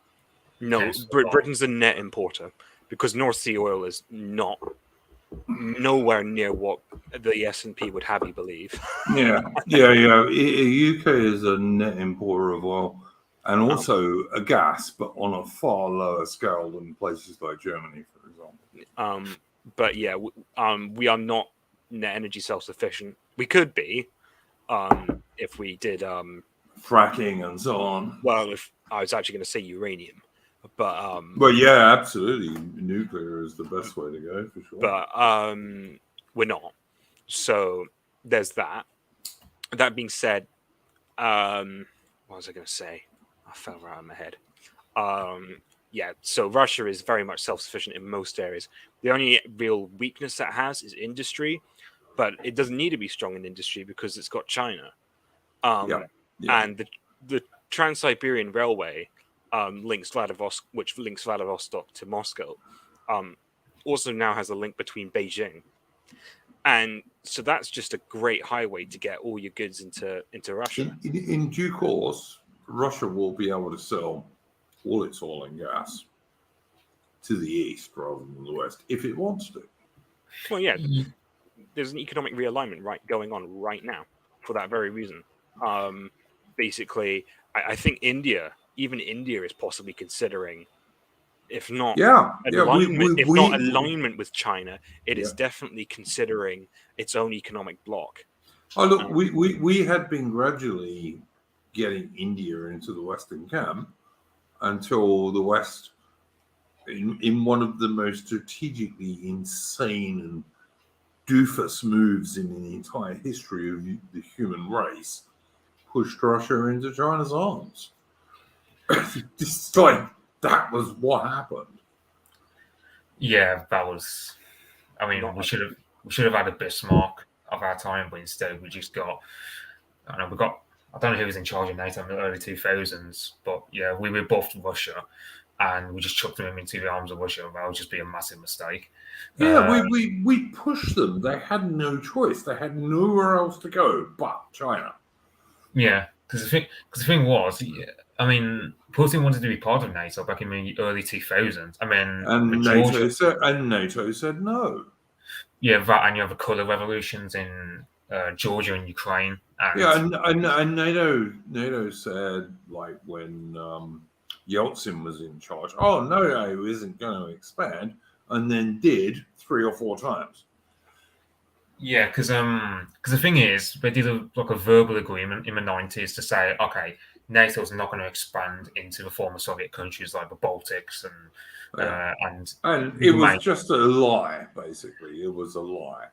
The thing was, I mean, people say, "Oh, Putin should have got in writing," but the thing about Russians is, to them, they believe very much in word of honor. Like if you say, "I agree to this," or verbal contract, it's as sacred to them as a written contract. So you can imagine how offended Putin was when you get NATO expansion, despite the fact there's a verbal promise. Now, people say you should have got in writing, but that's ignoring the point that in Russia, they do have a very much concept of word of honor. So the likes of Putin and Yeltsin thought, well, they promised verbally. That is the same to me as in writing. So I think it's like a miscommunication, but nevertheless, it was arrogance on part of NATO to expand into Eastern Europe, knowing full well they verbally promised it. And then they just use the excuse of, well, you didn't have it in writing. But then ignoring the fact that in Eastern Europe, to them, verbal contracts are as sacred as written ones. So, yeah. Yeah, I don't disagree with any of that. Look, Obama Kangs in chat says, would you support a Kazakh confederation backed by UK nuclear weapons?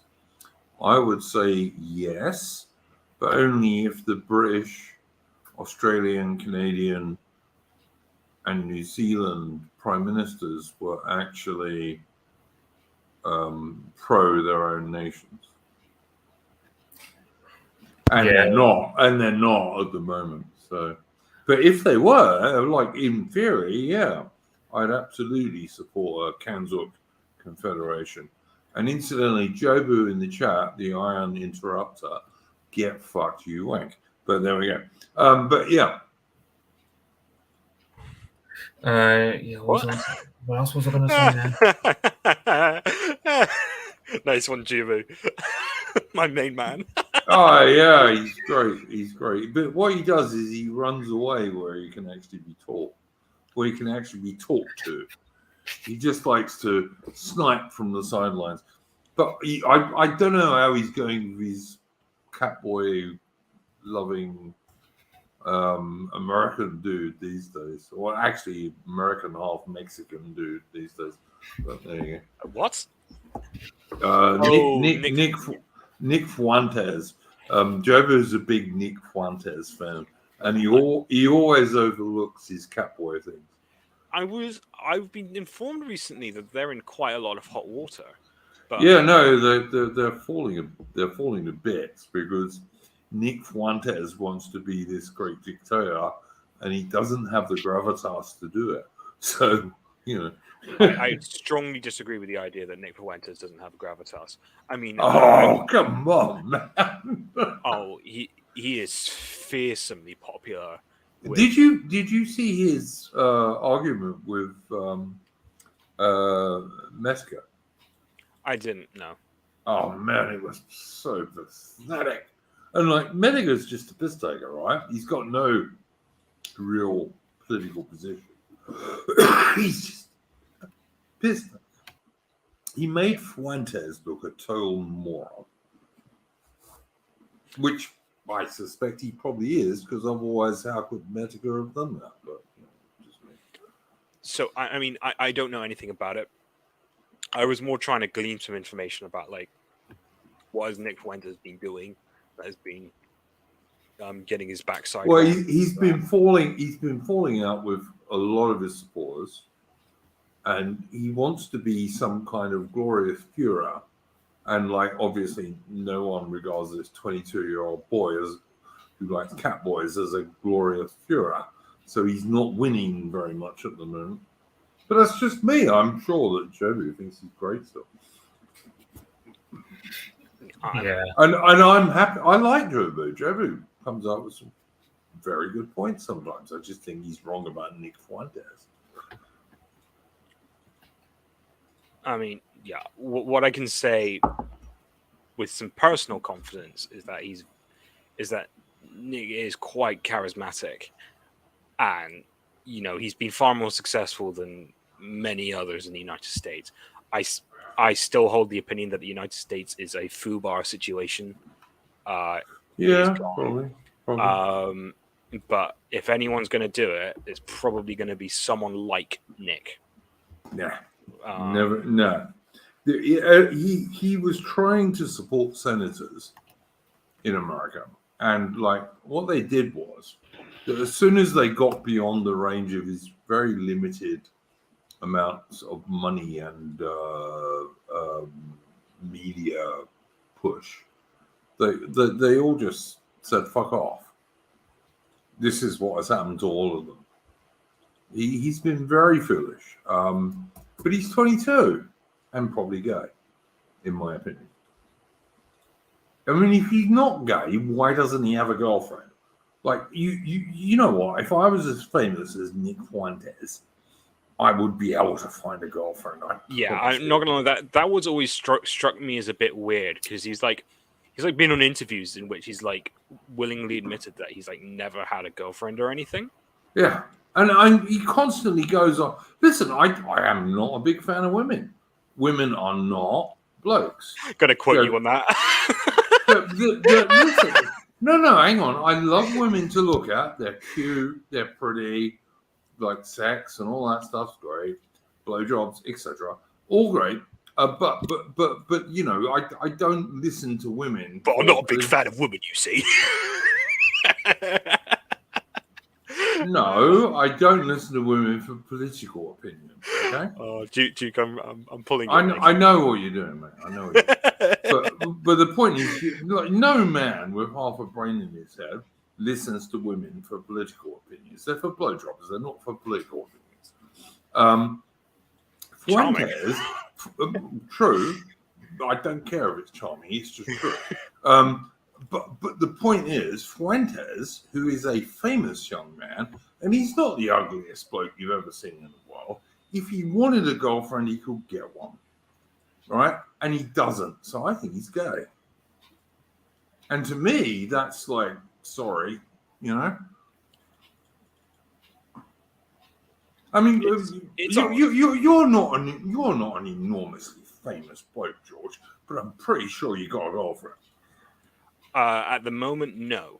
All right, if you wanted one, you'd have one. You know, if it was somewhere up there on your scheme of what you wanted to do. Yeah, I mean, it's for those who don't know, I have autism. I'm not an incredibly socially oriented fellow, but yes, I have exes. All right, so, hang on. Yeah. Let me just address this. Cardamon says, by Duke's logic, the Austrian painter was gay because he wasn't terribly interested in women. Not true. He had his second cousin or something. I don't remember what her name was. His name Skelly Rabel. Yeah. And then also, of course, the chick who married him, like the day before he shot himself. So yeah, that's just bullshit. Ava Braun. Ava Braun, yeah. But before that, he had what was it? He had a thing with his cousin, didn't he? Yeah, Kelly or Kelly Marble. That's the one. That's the one. Thank you very much, Mitch. But yeah, it's not true that it had nothing to do with her. He just kept it quiet because he wanted all those adoring Germanic women to continue to think they had a chance with him. Truthfully, that's why he did it. I mean, not saying it was correct, but that's what he did. And I'm no Hitler fan, by the way. But yeah, but he wasn't gay, not at all. Jobo, are you asking me for a link to come on this show now? Because if you are, I will give you one. Yeah. Hang on. I just want to find out if Jobo wants to come on in now. If he does, he can come on. I got no problem. I know he's a huge Fuentes fan, and I've never liked Fuentes. So we can argue about that if you want. I don't think we'll come to an agreement, But honestly, Nick Fuentes, what is he, 22? Maybe 23? He's 24, I think. I'm sure he's older than me. He's older than me. I thought he was lower than that because someone said that the other day. But the point is, he's not the world's ugliest bloke. And, like, he's got, I don't know how many hundreds of thousands of followers. If he really wanted a girlfriend, I reckon he'd find one. And probably a reasonably cute one too, if he was a bit picky. But he doesn't, and that's what makes me think he's gay. There you go. Someone's given Jobo the link, and that was me. Oh, thanks, guys. Well. Go on, Jobo. Jobo runs from the Duke, does he? No, I never said you run from me. What I said was that you won't always come on and defend your side. What are you talking about, mate? We've had many arguments. Anyway. Yeah, sorry, we have had many arguments. We have. Just a quick little cameo, because me and the missus are coming off COVID and she's a bit unwell, so I need to be the loving husband, so to speak. That's all right. I hope your good lady wife gets well soon. She will be. But just a couple of quick points, Duke, and then you can respond. Firstly, and look, I don't wear a Nick Fuentes footy jumper. My only point is, my view, I should say, is that he is the only one attempting on the dissident right to enter into any in real life politics, which makes everyone else, in my view, infotainers. So I always bear that in mind when I hear criticism of him, whether the criticism is justified or not. So point number one. Point number two, going back to this Nick Fuentes has never had a girlfriend thing. We're supposed to be a traditional reactionary political spiritual movement. And the fact that a pious Christian gets attacked for not wanting premarital sex doesn't quite gel with that. Point number two. Point number three. Duke, if you go back to the Anzac Day stream we had, your position was that Nick was on that stream saying that he supports swatting and doxing, which is fundamentally the opposite of what that debate was about, which shows, in my view, you didn't understand what you were listening to. Nat, your turn. All right, but the swatting and doxing, yeah, Nick said he would swat and dox anyone who disagreed. No, he didn't. Yes, he did. No, he didn't. Go back and listen to it. I have, mate. I have, mate. No, Could I just, regarding the religion thing, religious people can have girlfriends. Yeah, I that was going to be my next point, George. no, they can, but that's not what whether he chooses to or not is not the point. So he's attacked because he hasn't slung dick around Chicago, right? No, hang on. That doesn't quite gel. Even more than religious people can have girlfriends, which obviously they can, because you have to kind of have a fiance to eventually get married, no matter how traditional you are. Yeah, but he's 20. He's 22, and he's not looking to get married right now. Oh, okay, he's 22. Thank you. So the fact that he's getting attacked for not having sex by supposedly right-wing reactionary traditionalist movement, that's a bit fucking stupid to be in my view. So, but that's just my view. You guys can have yours. But he's happy to have catboy boyfriends who he drives around buying clothes. Oh yeah, that old chestnut. So it's not an old chestnut. It's on that video. He filmed it himself. Was he having sex in that video? Or? No, he was driving around with a guy with cat ears on for clothes. That's not a male thing to do, man. Look, he was, but all I'm saying is that like him having sex with his catboy speculation is all I'm saying. I've never said anything about him having sex. I just said he was driving around with a boyfriend in his car, going around clothes shops, buying clothes with a bloke. Now, I don't know about you, Jobu, but I never ever did that in my entire life. And I strongly suspect you never did either. That's not something you catch me doing, Jake, no? But no, exactly. Yeah. But I'm not a streamer either, trying to make content. But look, like I said, I don't have to defend every point of Nick Fuentes, and I don't agree with everything he does or says. My broader point is he's the only bloke I see not LARPing. So what's he doing then when he's telling everyone else who ever had anything to do with him that he is the supreme leader, the Führer, and they all need to fuck off? Because that's what he's doing at the moment, as far as I can see. Yeah, I wouldn't say so, mate. So my understanding of this latest blow up is this Jaden guy was living rent free, and he's a terrible friend Nick Fuentes must be to let you live in his house fucking rent free. But a bloke again. Do you have any male friends, Stu? I do, but they don't live in my house. They live in a basement apartment in a building he owned. There weren't bunk beds. But anyway, so they've had some. I don't know. Well, let's take 3 steps back. So, Duke, you've been in your 20s before, I presume. Of course. Yeah. So have I. So, as part of being in your 20s is never went shopping with a bloke ever in my 20s, not once. Yeah. Okay. So in your 20s, never knew a bloke who wore carriers ever. There's that in my 20s. There's that iron interrupter again. Sorry, man, but I've just got to point this out. Yeah. So in your 20s, you have little blokes come and go. You have falling outs. You get irritated with people.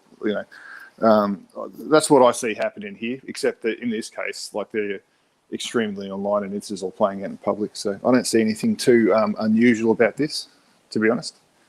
In Jaden's case, he was living this terrible friend. He was allowing to live rent free in his basement apartment. All this bad stuff was allegedly happening, but it was only when Nick asked him to start paying rent that it all boiled over. So maybe there's a lot of truth in it, but I'm a little skeptical. All right, Jabu, I don't always agree with you, mate, but you're no fool. Okay.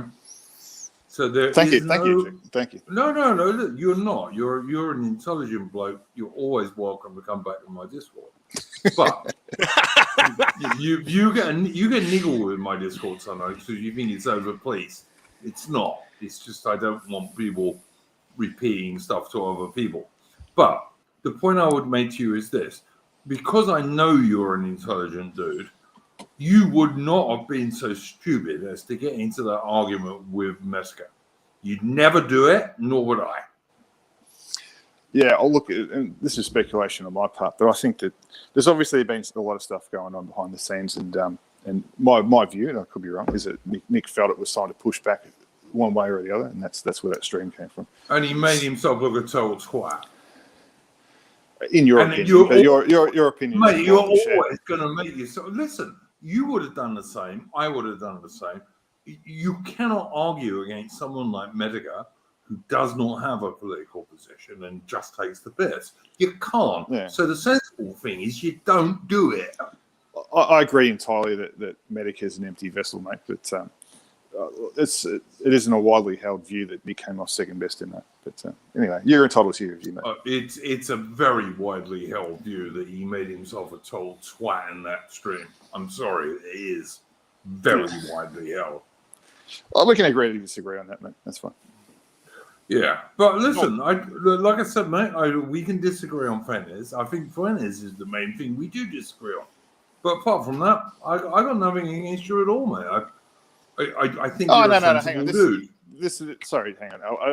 I'm coming on here for a laugh. I didn't mean to come across. Yeah, I know, and you always do come on here for a laugh, and that's fine. I like people who are entertaining. Part of if you're going to do streams, you have to make people interested in them. But I don't do it for that. I do it because, I don't want Britain or Australia to end up as minority countries in 30 years' time. Yeah. I mean, can we just have a bit of context setting? What was these debates about? Oh, Jobo, go on. Explain what the Medica. I'll let you do this, and I won't interrupt you. Explain what the Medica Fuentes debate was about. Oh, look, so as near as I can tell, George, and I don't obsessively follow these guys. So there's been a lot of swatting and other niggling behaviour emanating out of the Medica / Kiwi Farms / this Warski guy and this fat PPP guy's camp and their supporters towards Nick's crew and Rolf and all those guys. They're literally getting swatted on every stream. So that was my impression was and then Rolf was arguing with some flamenco guy who I don't know, and Nick came on and picked a fight with Medica, and then that's what led up to the debate. So my view is that Nick's used that as an opportunity to pick a fight to start to push back against what's going on. Yeah, but that's just my opinion. Okay, all right, that makes sense. So in terms of Duke's criticism that, well, Medica's not a political guy. What's Nick doing on there, having a debate that's got nothing to do with politics? Well, that the context of that debate wasn't about politics. So why was that criticism's invalid? So why was Fuentes on there then? If he's a political guy, push back against what? I just explained it, Duke. Well, you didn't really, because Medica's criticism of Fuentes has always been he's gay. Yeah, okay. Well, after the stream, just go back and re-listen to that part. I'm not going to repeat myself. All right, mate. But I just Medica's that's all right. That's all right. Medica's thing about Fuentes has always been that Fuentes is gay. Now, I am fairly sure that Medica is right about that. That's pretty deep, mate. That's pretty deep. Pretty deep. Yeah. It doesn't really matter. Realistically speaking, I'm not gonna not vote for someone. Considering the dire straits we're in, I'm not gonna vote for him because he punches donuts in the back alley. I don't care that much. That's perfectly all right. But the point I'm trying to make, George, and I have constantly tried to make to Jobin, is that if you're going to be traditional and right wing, I'm not saying you can't be gay, but you can't be publicly gay. Well, there's no evidence that Fuentes is gay. If it came, there's no evidence he's not either. But Okay. So there's no evidence that he's gay. If he turned out to be gay, I wouldn't support him. But Really? As far as random dudes on the internet calling each other gay is concerned, like everyone on this stream has been called a fag by someone on the internet, and it's probably called someone That on the has internet never a fag, right? happened to me. Never. Never been called them. I'm lying. I'm about to call Duke a fag right now. Yeah, go for it, man. But no one will believe you. Is the difference? Nah. I'm only joking. Sorry, mate. Lord, Duke, you gay. No, you can call me. But no one will believe. But my point is this: like I said, I don't care if he is or he's not gay, but you can't be publicly gay and pretend to be on the right. Like, one of the things I really get fucked off with AA over is his trannies. It's menagerie of homosexuals and transgenders. Yeah, you just can't do that shit and then say, oh yeah, I'm a traditionalist and I'm on the right. It's just bullshit. Well, on that point, we're in accord, mate. But I'm going to jump off, guys. I'm going to go do my Florence Nightingale thing. Right. But just thought I'd pop on for a quick laugh. All right. See you later, Joe. Yeah, no worries, man. You're always welcome, Joe. Go on. Always an entertaining guest. No, I'm happy to have Joe on anytime. I actually like Joe. I wish he was still in the Discord, but he thinks I overpolice it. No, it's not that, mate. It's just I try to limit the number of group chats I'm in these days. So I'm in George's for now, and maybe I'll migrate some down the line. But don't take that personally. Mate, you are always welcome on my streams. You're a good chap, and you have some good takes, even if I don't agree with you on Flanders. All right, I'll talk to you fags later. Go on. How dare you? God, I mean, it's so good. But yeah. Thanks for inviting him, George. Oh, come on. I was going to invite him. It's just take it upon yourself, my friend. I'll come on one of your streams one day and just do the same. You're totally welcome to. if I ever do one. Hang on, we have a good dude in the trap, the Franklin. There should be an internet law. Everyone on the internet has been called gay at some point. True.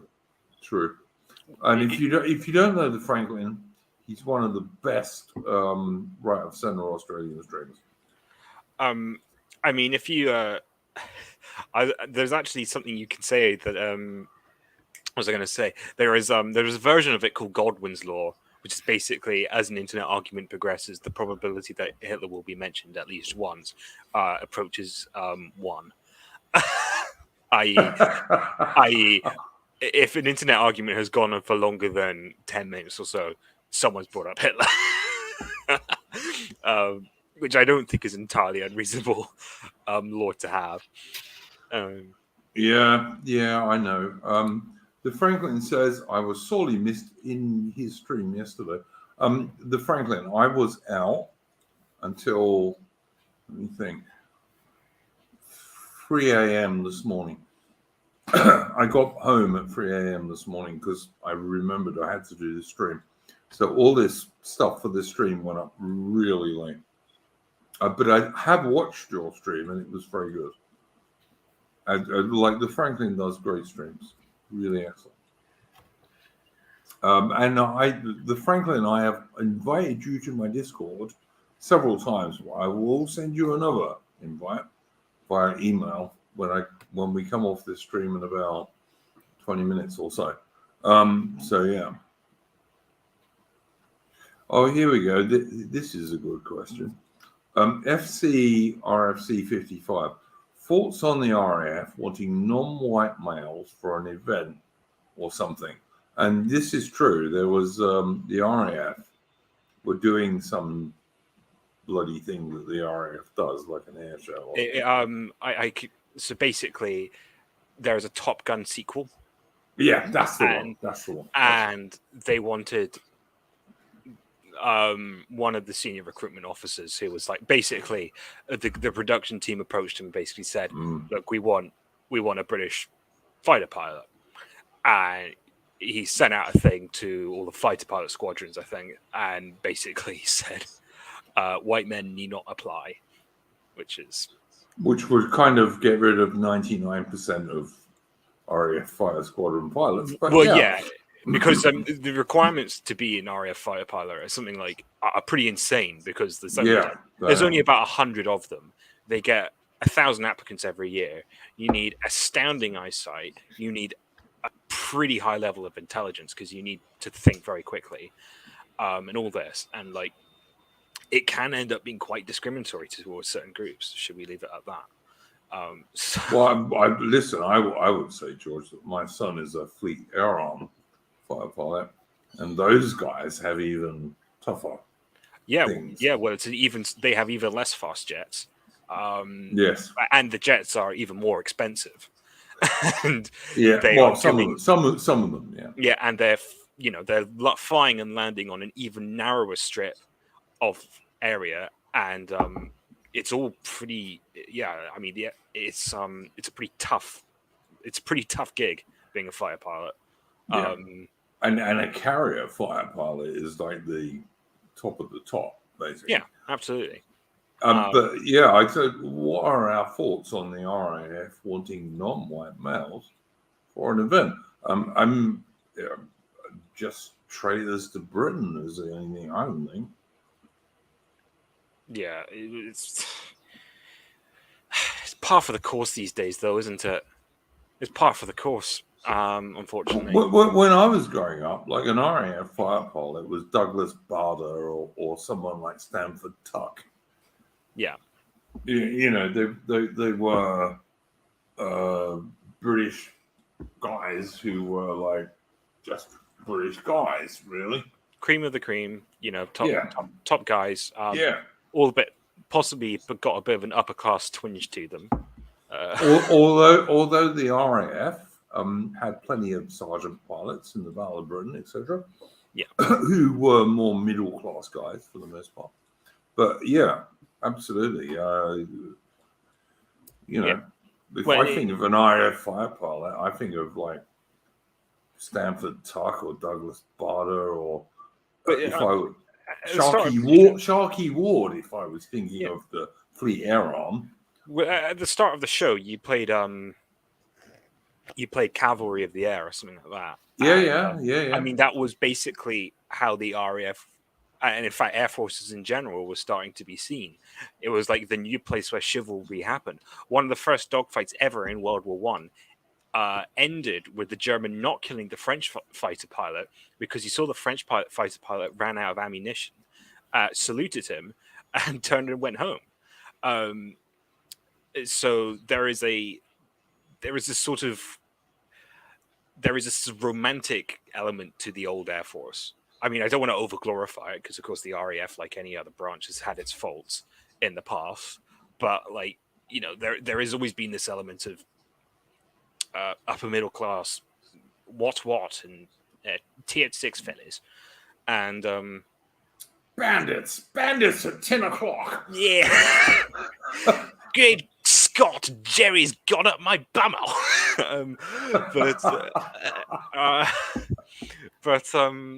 Yeah, so you get this is of course a very unfortunate thing to see, but it's not surprising by any means. We know that the general staff and all branches of the military have gotten very pause. Yeah, the top ranking guys are shit. Yeah, the MOD, when they were pressed on this, gave like a really limp dick apology, which was something like, "We believe that anyone should be able to apply." There was nothing about racism in it, which is of course, I mean, it is racist. It's basically saying you can't have this group of people.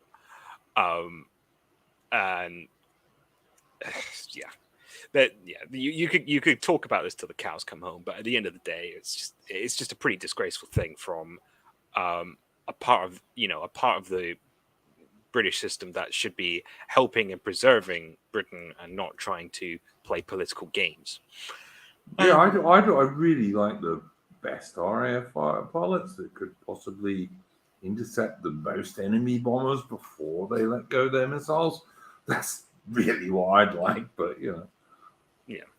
I don't care if they're all white Anglo-Celtic Brits. Good on them, so long as they do their job. That's what they need to do. Yeah, but that's all that can really be said about it. It's dumb. It's stupid. I don't like it, but that's where we are. Well, I mean, look, we live in a world where every single Hollywood movie or every single television TV series and just about every single TV advert is basically racist against white people, and particularly racist against straight white men. That's where we are. Yeah. And this is my problem with people like Nick Fuentes, is that in order to fight back against that, you do actually have to be a straight white man rather than a dubiously sexual half Latino. I'm sorry, but that's my honest opinion. It's the same when I look at AA, as was mentioned earlier.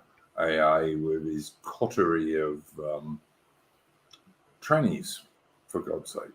Look, there is literally a Scottish tranny who I am told by people who I do not believe to be liars is in a polyamorous relationship. So not only a tranny, but also a tranny, like, I don't know, having sex with God knows how many different people, who has got a GoFundMe to go to the Mises Institute that AA and his supporters are supporting. Now, in what way, shape, or form is that in any way right of center?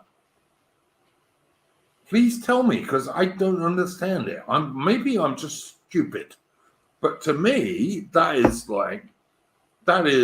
all of the lefty shit that we are supposedly against.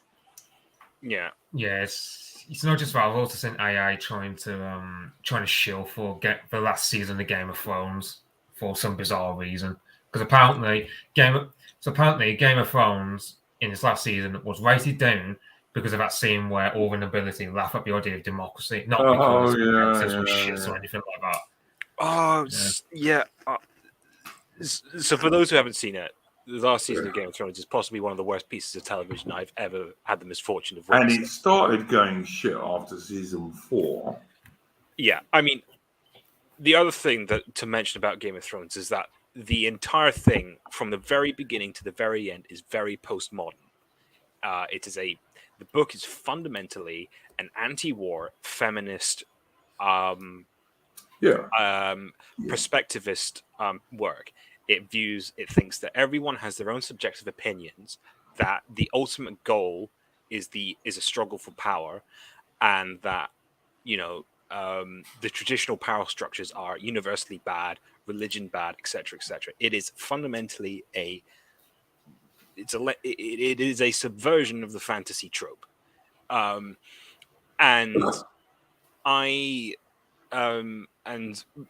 I mean, sure, I think a lot of it is very, very good subversion stuff.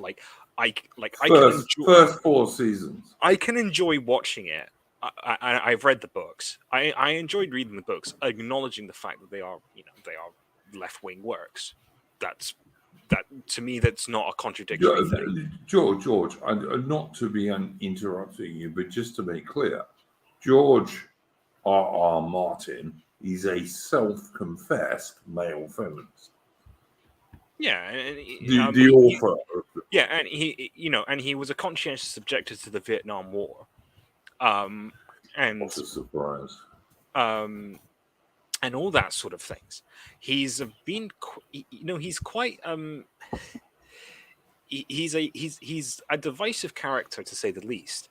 And it shouldn't be surprised. I enjoy his work. I think he writes good books, but they have that quality to them. Anyway, the season 8 was very, very bad. Was actually gonna the other thing I was gonna add is that I'm currently reading AA's latest book, The Populist Delusion. Oh yeah, you said that. And I mean, I'm not finished by any means, but basically, what I'm beginning to take away from this is basically AA saying the only way you can win is by having intellectuals, and of course, someone who calls himself the academic agent obviously just thinks he is himself an intellectual, and he basically seems to think that the idea of the elites, it's basically him wanking himself up to make me in charge, you guys. And I mean, that's of course not the entire thesis of the book. There is a lot of stuff in here that I really don't like. He spends a lot of time talking about continental writers and basically just says, well, this is what they think. And that's basically his standard for truth in a lot of ways in this book, which someone with a very strong Aspergic bent who spends a lot of time reading studies that are much more than is good for him, I find that really annoying. I find that incredibly lazy. I really struggle with this guy. I'm starting to see him as a very, very arrogant, effeminate man. And that's the only real way I could put it. Yeah, I'd agree with the effeminate bit and certainly the arrogant bit. I mean, I hesitate to bring this up again, but I probably have to. Don the Pleb walks around Washington, D.C., January 6th, with Charlemagne and Liz the Eunuch. And I'm not going to slag Liz the Eunuch off because, as far as I understand it, that person has some sort of medical condition. And I'm not going to slag someone off with a medical condition. And at that time, AA was so totally on board with the Trump train. If the Trump train had derailed, it would have hit him on the head. But he somehow distanced himself from all that. And someone like Don the Pleb's not allowed to go to the US event. Why? I mean, is he an animal or something like that? Because I don't think he is. Don the Pleb's a pretty good, honorable human being. And I reckon the reason people like Charlemagne were walking around with him on January 6th is because they felt more safe with him than they wouldn't have without being with him. And yet they don't say a single word in support of Don when AA gets pissed off with him and makes a girly video about him. Yeah. I'm sorry, that's not the way men behave. Ben Gale in the chat, Don the Pleb, AAK, the inventor of all knowledge. Ben Gale, get fucked. All right? Don was drunk and frustrated and talking shit. Yes, he was. But you know what? I've been drunk and frustrated and I've talked shit because I'm a bloke. And blokes do that. All right? And I like Don. Don's in my Discord and he'll never get chucked out of my Discord because of AA. So there's a few things to say. First of all, I don't understand why people think that like knowledge is like this amazing thing when it comes to politics. Like someone up earlier, I think it was 555, said like, listen to the bigots sometimes. Sometimes your gut feeling is far, far more vital than, empirical knowledge or anything like that. The other thing I wanted to bring up is that when I'm talking about this book is that Ben Gale said it's a good introduction to the elite theories. It's like, yeah, sure, it's a good introduction, but like this book is not an introduction to, is not advertised as an introduction to elite theory. It's basically saying that populism is in general really stupid, which I have mixed feelings about. But the basic, the epistemic proof within this book, which is heavily overpriced, I might add, it's 140 pages, and the price does not bear that out. How much is it? This one cost me 25 quid. Wow. 145 pages. That's not even a novella. Yeah. And the basic epistemic thing is, well, look, this is the theory. Here is an example from history. That's my proof. Like, even for most historians, this is embarrassing. Like, and to basically dismiss an entire political approach to things by basically quoting a few elite theorists, it's bloody embarrassing. And I basically see this as a way of him wanking his own. I mean, AA is not stupid. I'm not gonna say that. But my problem is that he knows he's smart, and he thinks that makes him better than most. It certainly makes him think he's better than people like Don the Pleb. And I find this behavior fucking disgraceful. And I also find this book incredibly self-aggrandizing, even if it is indirectly so. And from an intellectual standpoint, it's just not very good. But I will probably write an article at some point and find someone to publish it, which will go into more detail of reviewing this book. Yeah, on Substack or something, man. Yeah, but I do not. This is not a very good book. All right. Look, I don't want to interrupt anyone, but Codemon in the chat says, I have many problems with AA and his character flaws, but Don the Pleb seems to be anti-British, and I don't like him for that reason. All right, Codemon. If you can find someone who is more of a pro-British patriot than me, I'll give you $100, all right? And I like Don the Pleb. Always liked Don the Pleb. Don't always agree with him. He's in my Discord, and I've streamed with him 3 or 4 times. And I will tell you this. What Don the Pleb was saying about the British in that stream was that the result of some of the coterie around academic agent, including people who are not very British, because like academic agent's only half British, he's half Iranian. But there are other people like who are at least a third Kenyan and what have you around academic agent. And it was these people slagging Don the Pleb off that led to that. Now, I think Don was ill-advised to do that stuff, and I told him so. And I did a stream immediately after he did his, slagging him off for it. But then I spoke to him in private and realized that, yeah, all right, it was a drunk stream, mate. And I'm going to be doing a stream with Don the Pleb, I hope. I'm trying to organize it over the next week or so, where I'm going to address exactly that. Was he being anti-British? And I would also point out the last stream Don the Pleb did was with 2 Brits. So I don't agree with that. I think what I want to do is remove this. Like, there's a lot of people who don't like Don the Pleb because he was anti-British. And I think that's pretty unfair because Don was drunk and reacting to... He was reacting to sleazy man. Yeah, people around AA. And that's fair enough. And, like, I don't give a shit if you can like AA or not like him. I don't care.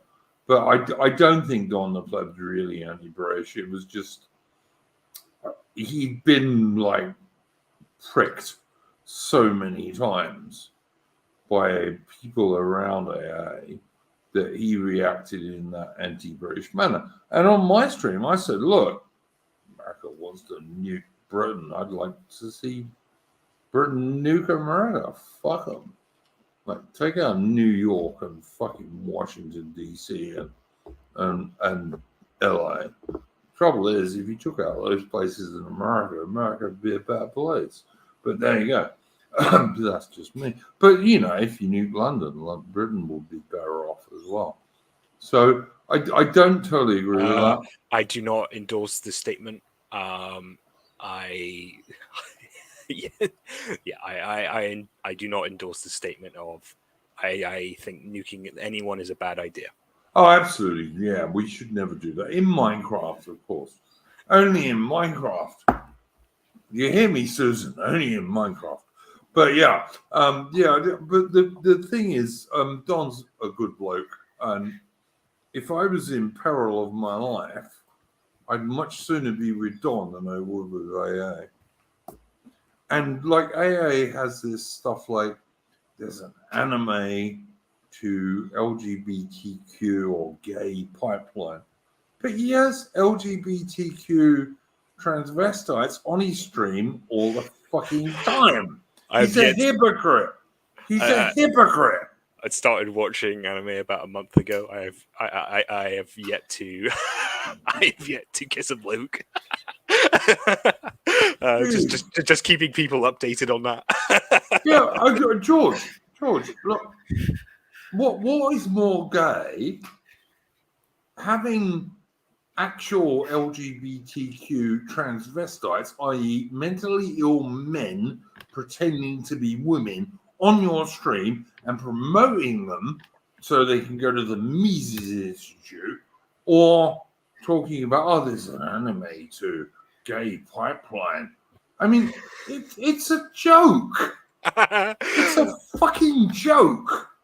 I mean, I think there is an element of you do get some. Yeah.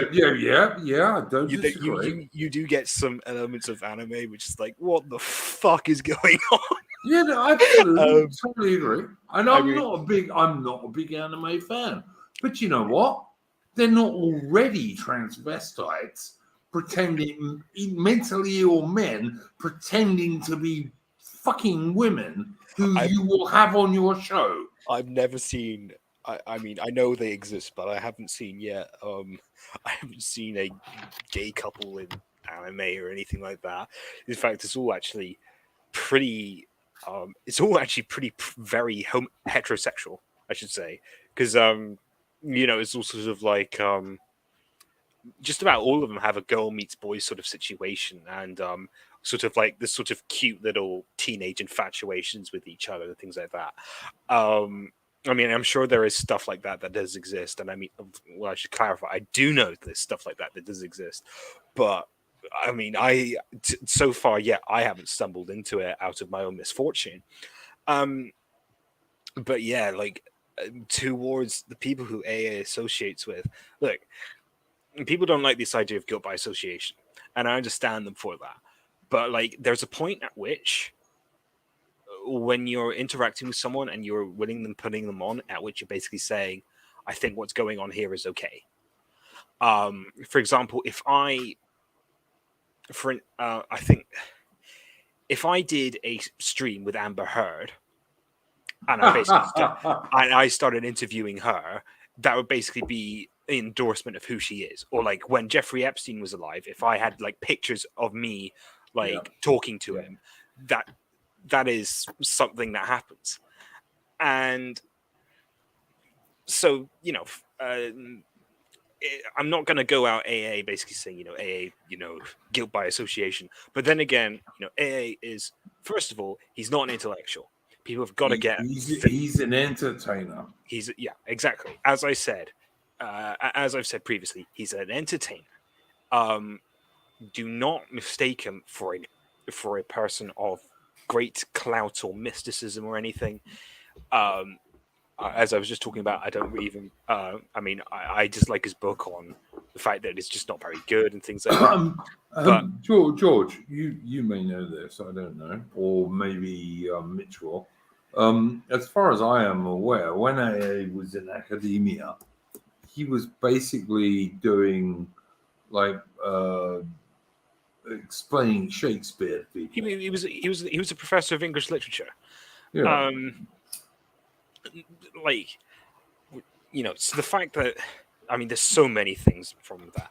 I mean, for those who don't know, AA has actually willingly doxed himself now because his name, his real life name is on the book, and he put that up on his YouTube channel. So I'm actually happy to say his name and his background. Don't do it on this channel, please. Yeah, but he was a professor of English at a medium grade university. A red brick university. No, it wasn't Red Brick. It's not Russell Group, but it's slightly below that. But like he's but he talked about Shakespeare.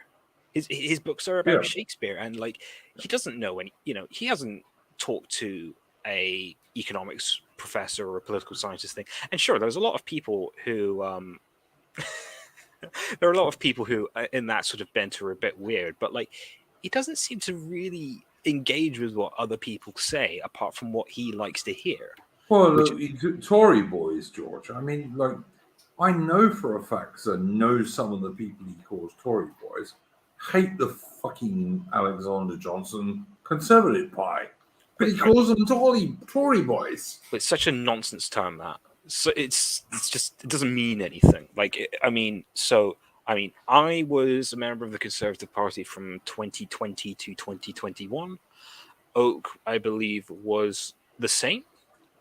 And I wouldn't say either of you were big Alexander Johnson fans, to be honest. I mean, the entire reason I joined was because a friend of mine wanted me to he wanted a lot of people to join so we could start trying to change the party from the inside. I no longer think that's possible, but that was the reason I originally joined. Be good if he could, but I think but I believe Oak joined for very similar reasons. I don't know about other people, but like the idea of it's just so. I find the guy, he's smug. He's a clever guy. He's very smug. He's smug. He's very womanish. Yeah. And I'm kind of despairing of the fact of how popular he is and how he sort of seems to be a linchpin for, entertainment, mate. His stream is more entertainment than it is. Yeah, I know, but people don't seem to treat him like that. Like, I think for example, I think there's a difference between him, say, and Dave the Distributist. Huge. Look, Dave is a serious dude, and Dave will, if he thinks you're a CONT, he will call you a CONT, but he won't swear because Dave's a good dude. But and AA will never do that. And I think there are a lot of people around AA, and I like a lot of the people around AA, not himself, but a fair number of like kind of more or less in his orbit. And the problem is AA wants everyone to fall out with you. If you fall out with him. And like one of the reasons, like I really like Dave is because Dave the Distributist was the one dude who, when Don the Pleb was banned from the American event, Dave said publicly, no, this is bollocks. Although he was much more polite than that, as Dave always is. Yeah, he's a gentleman. Yeah, he is a gentleman, actually, absolutely. And also he's a married father and a husband. But Dave's a good bloke. And actually, even when Don was pissed out of his brain, he went out of his way to point out that Dave the Distributist was the one dude who was different. So, Yeah. So I'm just a bit despairing of seemingly how everyone's sort of like, I mean, every now and not every now and then, actually reasonably often, someone will come to me on Discord and say, look, have you listened to AA's new video or discussion on elite theory or something like that? And it's like, why are we still listening to this guy? I don't understand. He makes funny streams, that's why, I reckon. Yeah, but I mean, he also thinks totally faking gay wrestling is interesting. And the only people I ever knew who thought that faking gay wrestling was interesting was like elderly, middle-aged women, basically. You're talking about the WWE, aren't you? Yeah. Middle-aged women like that. Nobody else did. Well, actually, there is another group, and it's 8 to 12-year-old boys. Yeah, fair enough. I know that because a lot of my friends at the time were really into it. Most of them move on. They started to prefer things like boxing, which I think is a perfectly reasonable sport, to be honest. Yes, it is.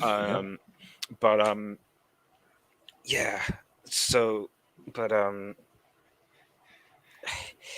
going to stop. I'm going to stop bitching about the guy. Because listen, I've got to bring Mitch in a minute, but before I do, I've just got to say this: you cannot be somebody like AA and like fill your channel with transvestites and gays, and then say you are traditional and on the right, and everyone should like believe you now for whatever fucking reason. I'm sorry, excuse my language, but Mitch, what do you think about this?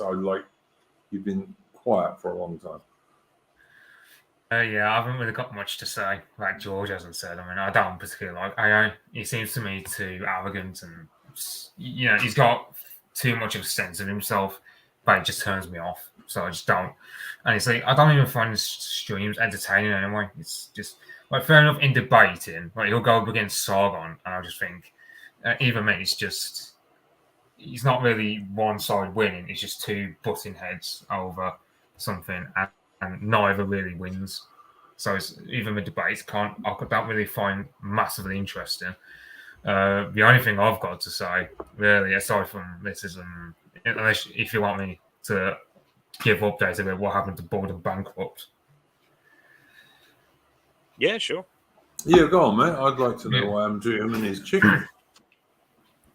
So at 6:10 Moscow time, the Kremlin received a report from the Yuzhny Space Center in Baikonur about Bold and Bankrupt and Elena getting arrested. Russian Telegram, they have a particular vendetta against Elena because she criticized Lukashenko back in the Colored Revolution. So they call her Zalupa, which is a Russian word meaning bellend, because her surname's Zalupa, I think is how you pronounce it in Belarusian. So both are in the Department of Internal Affairs of Baikonur, which is under Russian jurisdiction, and also the translation of the post on he comes from a guy called Rogozin, he's got all the humor of a fucking gulag guard, so he's not exactly great, known for his sense of humor that he calls the relations that sealed Benjamin and his prick in the organization of illegal actions are established. Russian Telegram, but don't particularly like Elena because, again, she did criticize Lukashenko quite a lot when the Color Revolution or failed Color Revolution happened. So looks like they're detained, but it's too soon to say what consequences they'll suffer. But again, as we discussed earlier, I can't see it being massively. I can't see anything like him getting deported and persona non grata from Russia and Kazakhstan or anything like that. I think it'll just be get told off for it. But Bold and Bankrupt is not an anti-Russian dude, and the vast majority of his videos are not very political at all. And his chicky baby, who is quite cute, I have to say, is from Belarus, and that's a pro-Russian area. So I don't think much bad will happen to those two. Hopefully, anyway.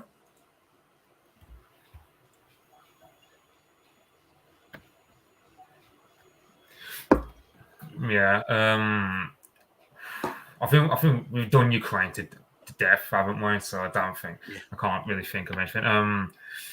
Mitch, I've got to say, Mitch, you just put something in the chat. It's not true at all.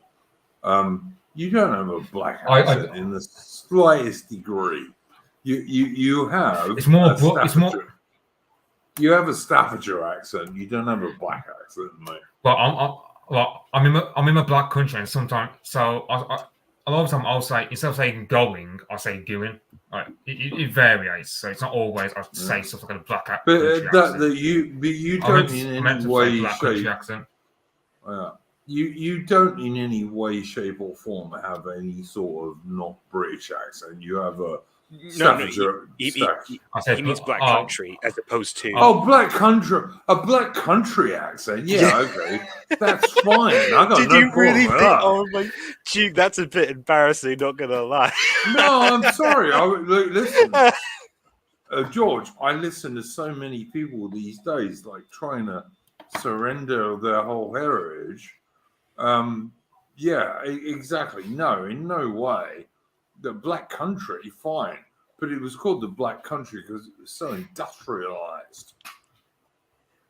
Nah, man. Mitch sounds like this, yeah? He sounds like full-scale wag one, yeah? Yeah, exactly. Yeah, no, he's not at all like that. Yeah, no, absolutely not. I was just going to say, I really like Mitch's accent, actually. It's a full-on British accent. It's good. I like most British accents.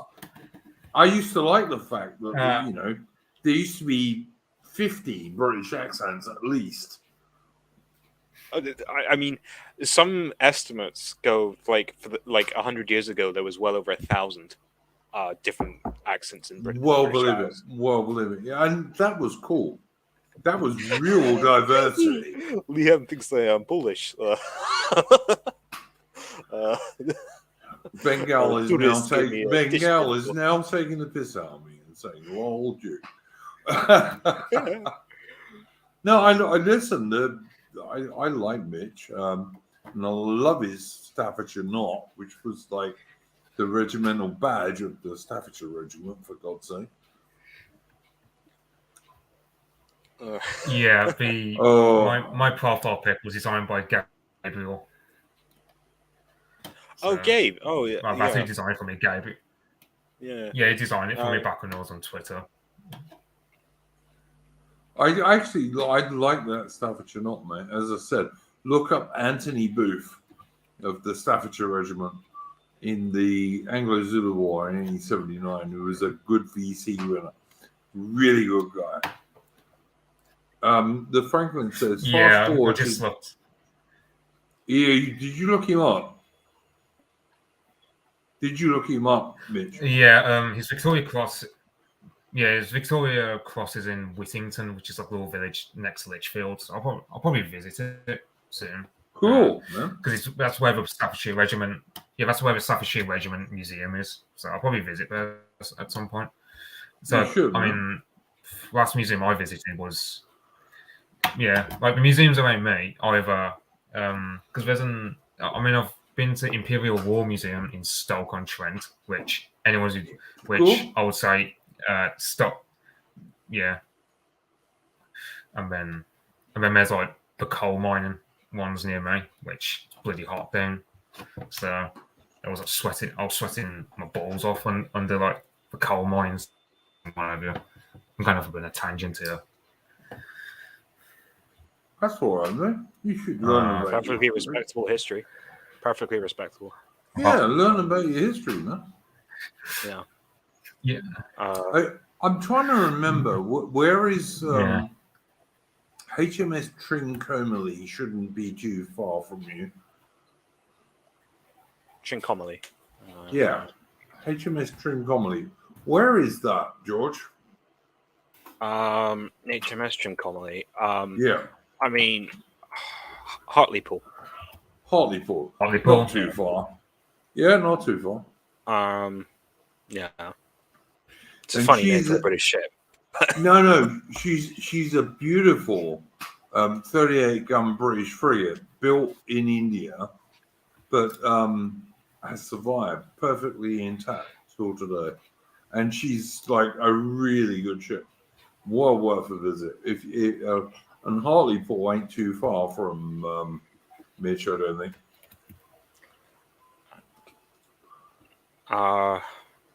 Yeah.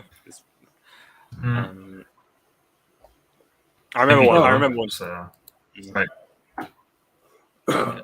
This makes me sad. Cotterman says the Imperial War Museum in Lambeth, London is terrible. When I was a kid, it was like a really great museum. I went there when I was 8. I loved it. Yeah, I went there, I don't know, 50 times before I was 10. But I used to love that bloody museum. Well, they were planning to get rid of the Imperial in the name, weren't they? It wouldn't surprise me. Just the War Museum. How truly interesting. I mean, like, it's got these great pair of 15-inch guns outside, and then inside it had like almost everything you could want to know about British and Imperial forces from 1940 to 1945, and it was, and you could even go into there was a cinema in the museum that you could go into for free and go and watch like these old movies and stuff like this, and it was all free. I used to love that fucking museum when I was a little boy. Like, I'd go there when I was hopping the wag and not going to school. Or I'd go to the National Army Museum in Chelsea, which was also wonderful. And today has also been ruined from the lefties who now run it. And that's all that's happening. All these British museums are being ruined by the lefties who now run them. Yeah. Well, there's that. You can't go really a day without people saying, well, the British Museum is just basically stolen objects. And it's like, I mean, most of them were bought. And most of them would have been destroyed if Britain hadn't bought them. But yeah. I mean, including all of that stuff that listen, do you know what? I watch the Duran sometimes. Do you know why I totally disagree with the Duran? Is like most of that shit around the Acropolis, which the Turks were using as a military barracks, would have been destroyed if the Britons hadn't have bought it. And I will give that back to the Greeks on the day that they surrender totally. I.e. never. I will never give that back to the Greeks. Fuck the Greeks.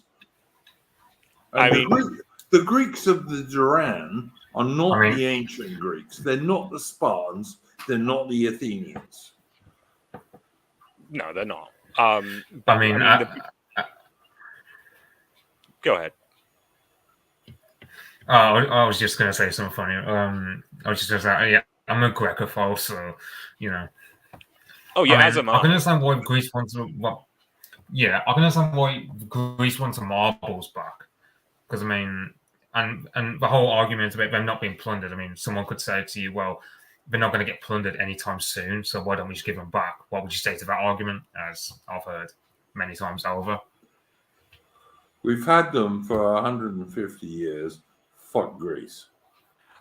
I take a slightly more lenient view. I mean, I thought you might. Look, most of these objects were either bought or, you know, they were crumbling or whatever. If another country is willing to say, look, we really care about these objects, they are very important to us in our history, okay, buy it back. Nah, just buy it back. Fuck them. Fuck them. You've said that already, but like, you know, fuck them again. If you're really invested in this object or whatever, then you shouldn't just expect us to hand it back. Like, you think this is? Do you think Britain's just a fucking charity shop? But like, no, I think that it's perfectly reasonable. Basically, say, sure, look, this is what we're willing to offer you for them. Britain saved the Elgin marbles from utter destruction in the Greco-Turkish War, and more than that, the Royal Navy was the main thing that stopped the Greeks being destroyed in that war. So the Greeks should just turn around and say, okay, the Royal Navy, let us get our freedom back. so they can keep the Elgin marbles forevermore. And I would actually go to war with Greece over those things and destroy them, as Britain very easily could. Because I know that Alex on the Duran likes to say how small and minor Britain is, but compared to Greece, Britain is an enormously powerful nation. And I am no fan of Alexander Johnson, by the way. But you know what? When he goes on about things like the Elgin marbles, yeah, fuck Greece. And you know what? Even the Romans knew that basically the Greeks were big-time tunic lifters. Big-time what? Tunic lifters. Don't quite understand what that means. It means they're gay, George. Oh, well, I mean, there's the... I think there's a difference between ancient and the modern Greek, well, the medieval Greek, I might add. Oh, listen, I've been to Greece and I loved it. I even had a short affair with a Greek wren, a Greek naval woman. Splendid Isolation does not endorse you having affairs. Oh, sorry. my one does. She was cute anyway. But yeah, I got no problem with the Greeks, but the Elgin marbles are British, and the Greeks are going to get stuffed, basically. I mean, the modern Greeks are not the ancient Greeks. They're slightly different people. And the only reason they are free is because the Royal Navy helped them get free from the Turks. So there you go. I mean, I remember seeing like a video by a guy called Massaman, who basically says that so the Greeks, the Iranians, Persians, and the Japanese are the three ethnic groups in the world that have pretty much kept their genetics pretty much the same since ancient times, or relatively quite similar. And the Brits, Northern Greece, and the Brits, Mitch, to be fair. I mean, 2,000 years ago, we weren't Germanic 2,000 years ago. So, I mean, fair enough, Celts and Germanics but if you look at the British, look, George is much better on this than me, and I shall let him take over the conversation in a sec. But as far as I can work out, British DNA hasn't changed enormously in a very, very, very long time. Yeah, so I was going to say there's a few things to say about both things. So in the instance of the Greeks, you have to remember that in the Bulgar invasion, a lot of Greece was essentially depopulated from Greeks. Yep. And around the 9th and 10th century, the Roman Emperor at the time moved Greeks over from Anatolia into Greece. And they spoke a slightly different form of Greek. They spoke the modern day Greek, which is a form of Koine Greek, was not originally spoken in Greece. And so I believe that the Greeks actually now live there in the modern day aren't exactly ancient Greeks. They're more sort of an Anatolian admixture. You're correct in saying that they're Greek, but it's like yes, but there's also a tiny bit different. Because they're descendants from Greek colonists in Anatolia. Regarding Britain, again, because Britain is vastly different depending on where you go. And in fact, I was replying to a commenter earlier that depending on where you are, the British ancestry is either 40% Saxon or can be as little as 0 in places like Wales. And with the vast majority of the British heritage being various forms of Celtic migrations and even older than bell beakers, I think Japan is quite accurate, though. Japan has had very, very little outside influence in terms of migrations. The only real group they've been mixing with have been the Ainu. But I mean, the Japanese have since forever treated the Ainu like inferiors and have avoided. George, can I just ask you one thing? And I don't mean Sure. to interrupt. No, absolutely. Go ahead. Because you know way more about this than I do. But like, have British genetics changed much? Like a huge amount in the last 1,000 years, shall we say?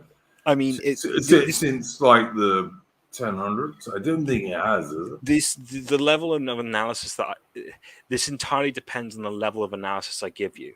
If you basically are asking me, has the ancestry of British genetics changed much? The answer is not. In the past 1,000 years, the answer is no, barely at all.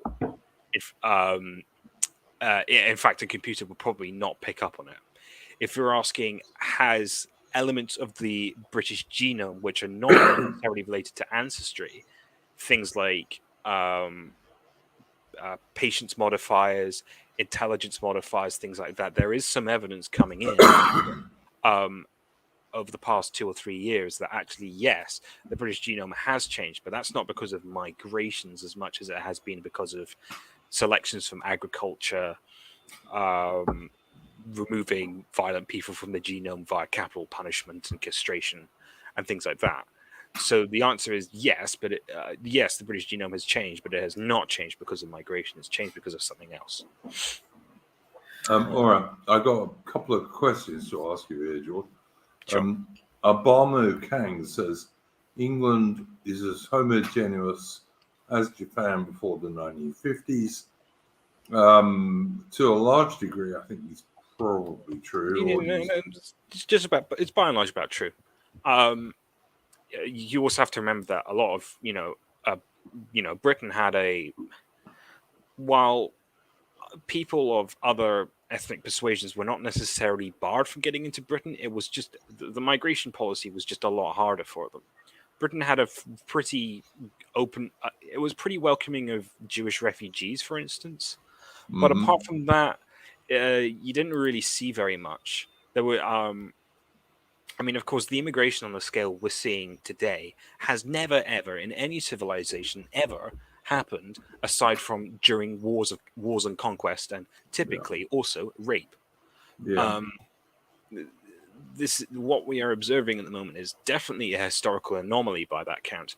But yes, the answer is Britain was by and large around the 1950s and even into the early 1960s largely homogenous, much like Japan is. Although Japan, of course, isn't as homogenous as people say, and there's a bit of complexity there.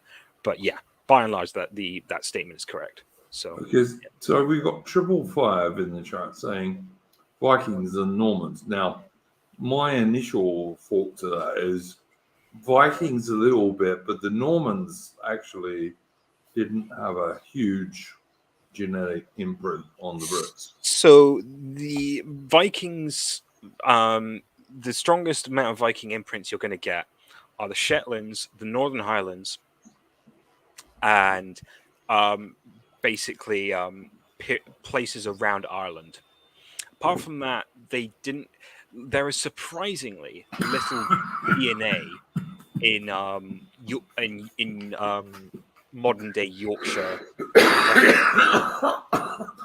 Goodness me, Duke. Time to quit smoking, eh?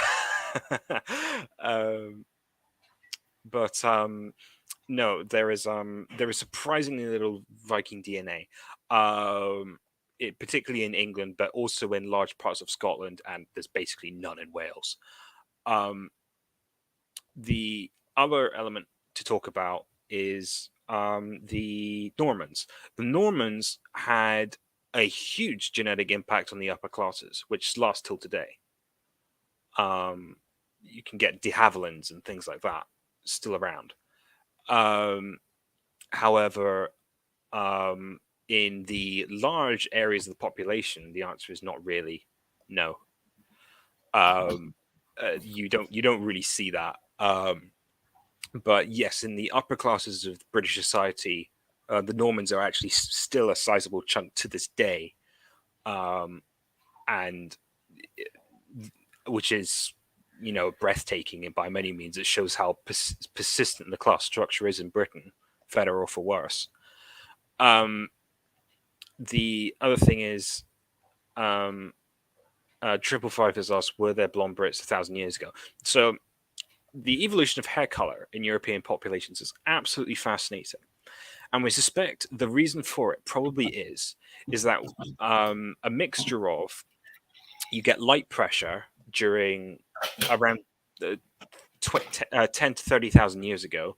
You had having certain hair colors proved to be optimal, but the evolutionary pressure for that isn't as strong as people think it is. So the other possibility is that women selected for it in their sexual partners, because Indo-European cultures, typically women had more liberal. They were more allowed to express their sexual preferences than in many other cultures. So that's another working hypothesis. That none of these are proven, but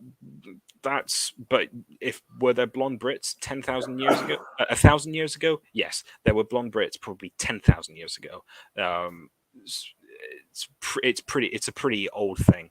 You get Roman writers who talk about blonde head, ginger head barbarians and things like that. Yeah. So, yeah. Forgive me for coughing, by the way. Time to quit smoking. Yeah, man. I started when I was 14. I'll stop when I die. But yeah. I will just say this. Cardamon says, but the BBC told me there were always black people in Britain. And of course, the BBC is just lying. They're just lying. Well, one of the ways they do this is they talk about the Roman Empire. And they talk about, because Rome had holdings in North Africa. They did, but they were not black. They were kind of Semitic. Most of the holdings in North Africa hail from Phoenicians who lived in roundabout modern Lebanon, slightly further north, more Syria. But Carthaginians, Numidians, things like that, they would have had a sort of olive complexion, much like an Italian. Yeah, absolutely correct. And I mean, sure, there would have probably been a few Bantus and things like that, but the amount of them would have been not many. Infinitesimally small. And it's highly unlikely that they would have kept an African legion in Britain. I just can't see that going over well. They never did. Never did. I don't think the Romans had an African legion. The legions that are called African in ancient Roman history are Levantines. Yeah. So this stuff is ridiculous. They might have looked like a modern Israeli or a modern AA, but that's swarthy. What they would. Swarthy.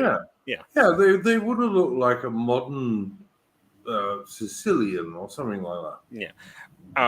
The other thing to mention about this is that, of course, there was a large genetic change that occurred in North Africa because of the Muslim conquests, and also before them, to not be entirely unfair to Islam, the German conquests.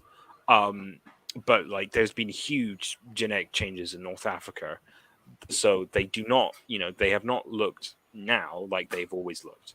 No, absolutely not. Yeah, but I mean that's a whole bunch of code. But it reminds me of the people complaining about that new movie, which I haven't seen, called Northman, because apparently it's not very, it's actually reflective of a world in which I watched that film. I'd give it 7, maybe 7.5 out of 10. And it is entirely set in Northern Europe in the Dark Ages. And amazingly enough, it has no black people in it, because there were no black people in the Northern Europe in the Dark Ages. They just weren't. No. I mean, what we get now on TV shows is you'll get a sub-Saharan Bantu guy being put up there as some sort of priest or something from Yeah. Ancient Rome, which is bollocks. I mean, because they just wouldn't have been there. Yeah, and I mean, I think you're referring to The Last Kingdom there, which... Oh, I don't watch that anymore, mate. I stopped Yeah. watching it as soon as it had female warriors in Well, it. it's over now.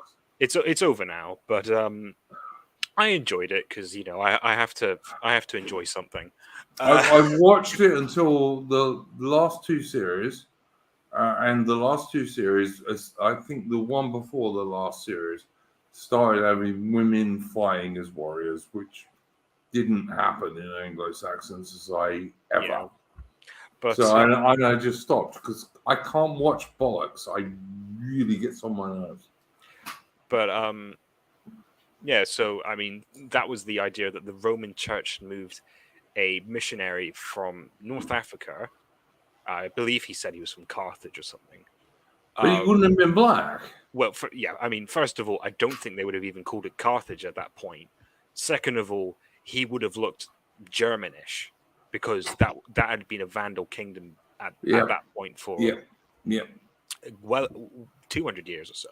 Yes. And the final thing I would say is that the Roman Church just didn't move people that much. Like, there was no point in having a priest move from North Africa to England. There's just none. Not to mention the fact that the English church was not too communicative with Rome, because Rome was not as powerful then as people think it is. Yeah. People sort of seem to have an image that the Roman Empire fell, and then the Pope instantly became like the unifying thing in Western Europe. The Anglo-Saxon church was actually quite powerful on its own long before like Roman Catholic missionaries ended up coming back to the UK. Yeah, well, there's an entire branch of ecclesiastical history which has basically said that, like, before the Norman conquest, the religion, while it wasn't explicitly Roman or Greek, it was a sort of like a Celtic orthodoxy and things like that. The extent to which this is true is up for debate, and sure, but like the Pope isn't going to start sending missionaries from Timbuktu. I'm sorry, he's just not going to do that. Well, I mean, even if the Pope was going to send a missionary, he'd probably try and send someone who looks a little bit like the locals, just on common sense, I mean, I'm not entirely sure. I'm not entirely sure that's how people back then would have thought, because the idea of even seeing someone so radically different would have been completely bizarre to them. I can imagine that, if a Nubian entered Britain, all the locals, they wouldn't like be offended or outraged or anything. They'd just be unbelievably interested and curious about who the fuck is this idiot. So they wouldn't have said idiot. They would just go, "What is going on here?" Because that's but anyway, because it's just such a historical anomaly. You don't see the average person a few hundred years ago barely moved 10 miles throughout their life. And normally the biggest trip you'd make is if you're a woman. Unless they were at war, of course. Yeah, but normally the biggest trip you'd make as the average person is if you're a woman, you go marry someone in the next village over. Something like that. Like that's the biggest trip you can make. I agree with violence of his life here is I think he means Netflix. It's being used as a weapon against us. Yeah, it is. But so is every single TV series, every single Hollywood movie, every single TV ad, etc., etc. They're all being used as a weapon against us constantly, all the bloody time. And once you see it, you can't unsee it. Yeah, I was going to say on the whole point of people not moving 10 miles. I mean, here in the West Midlands, even just like 100 years ago, people would often refer to people from the next village over as foreigners. So fair enough. I live in one town, you move 5 miles down, and those people 5 miles down will be referred to as foreigners.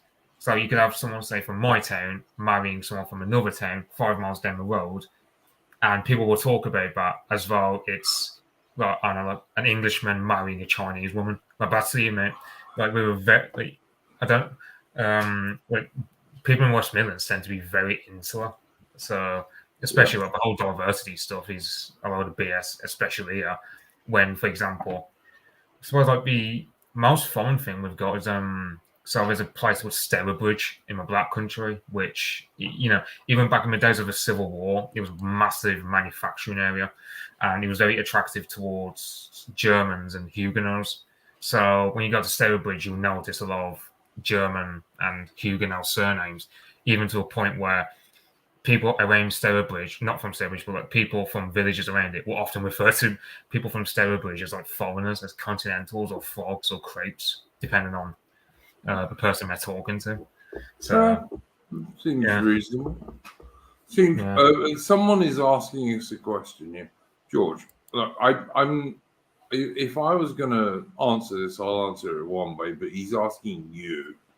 Simple wire. How did America fill up then, George? I mean, this is like the big problem that I don't like about history is that, like, oh look, I can think of this historical exception. Look at your argument. Ha ha ha.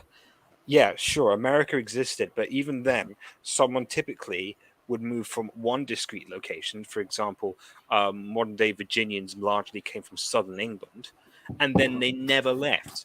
Like a lot of the white Anglo-Saxon Protestants, if you trace back their lineages, they've lived in that same part of the state for hundreds of years. This is, I mean, yeah, sure, the trip across the ocean is very big, but by land they haven't moved much at all. Yeah, once you get there, you're amongst other people who are like you. Yeah, and so things like you get some very distinct. For example, all the states had developed very distinct cultures. Like, for example, Georgians were largely Scots in the beginning, and the Virginians, of course, as we discussed, were largely English folk. Same with, believe it or not, New England. Nova Scotia would also be another one. Of course, the Irish came over later and things like that. But like even the Irish, the Yanks are still very much discreetly located in modern day New England and things like that. The Italians stayed. Yeah, the Italians are largely in Pennsylvania and New York. These people have stayed very, very. Once they've made the big transfer, which is duly granted, they sort of seem to stay in one place. I mean, that's changing now, particularly amongst the middle and upper classes who seem to think that moving around the world is like a human right, which is, of course, what was behind the Remain vote for Brexit. The people of nowhere. Yeah, but like who I know an uncomfortable amount of, but they are historically a complete anomaly. You've got to have some realistic proportions to this, and you've got to understand that, like, yeah, sure, the American migrations were big and exceptional in many ways, but like once they moved, they really kind of stayed put. I suppose that's the main thing I have to say about that. And like, you can also see this in things like the Germans. Like the Germans, when they moved over, because a lot of the East Coast had largely already been taken up, they started moving further in west. And so British names are far, far more common along the East Coast, British surnames. And then German surnames are much more common in places like the Dakotas and Nebraska and things like that. Totally agree. Yeah. Brian Borrow in the chat says Newfoundland is Irish. I think some of it is. I don't think all of it is. Nova Scotia is Scottish. Yeah, absolutely. I mean, like one of my favorite channels on YouTube is a Canadian Scottish channel, which looks at British military history and particularly the Highland regiments and stuff. And like that guy and his family have probably been Canadian Scottish for, I don't know, at least probably 200 years, Yeah. But so there's nothing particularly exceptional about the United States. One of the big you did actually see a large amount of migration in the 1880s and 1890s, but that wasn't from European folk. That was from slaves who had just been freed. And I mean, can you blame them? But the poor bastards. But like, you know, they moved around trying to find a place to live and all that. You know, and I'm not trying to make a direct political statement out of that. I'm just saying that like it was not ideal to be a freed slave around the 1890s, so I can't blame them for moving around. And that's why, you know, that there's diaspora of them just about everywhere. But yeah, so it's apart from that, most people seem to stay pretty much in the same place, unless of course you have typical historical concerns such as there's a famine going on in your country, or there's not enough land, you need more land, and you know there's not enough women where you are, so what you do, you go to war. And that's what the Vikings did, for instance. Not terribly successfully, as the genetic profile turns out. But yeah. I have to say to the Franklin, who is a friend of mine, who I've streamed with many times, and the Franklin says, has anyone else noticed how English surnames are extremely common in Hollywood? They're much higher than the general population. The Franklin, I like you, mate. I consider you a mate. Streamed with you many times. But you and I both know that at least 3/4 of the surnames in Hollywood are fake. So that's why I would say to that one, mate. Yeah, well, and they all have very weird names as well. Like and almost everyone in Hollywood changes their name, whatever religion or whatever they may be. They just change their name. I appreciate you not going in the other obvious direction. Yeah. But they do. They just change their name. They do all the time. So I don't take any notice whatsoever about what their surname might appear to be. The one guy who I like, who lives in that part of the world, is oh, for God's sake, I've got to try and remember his name now. I watched his video the other day. Hang on, I'll find it in due course. Anything to add to that, Mitch? Can't think of anything.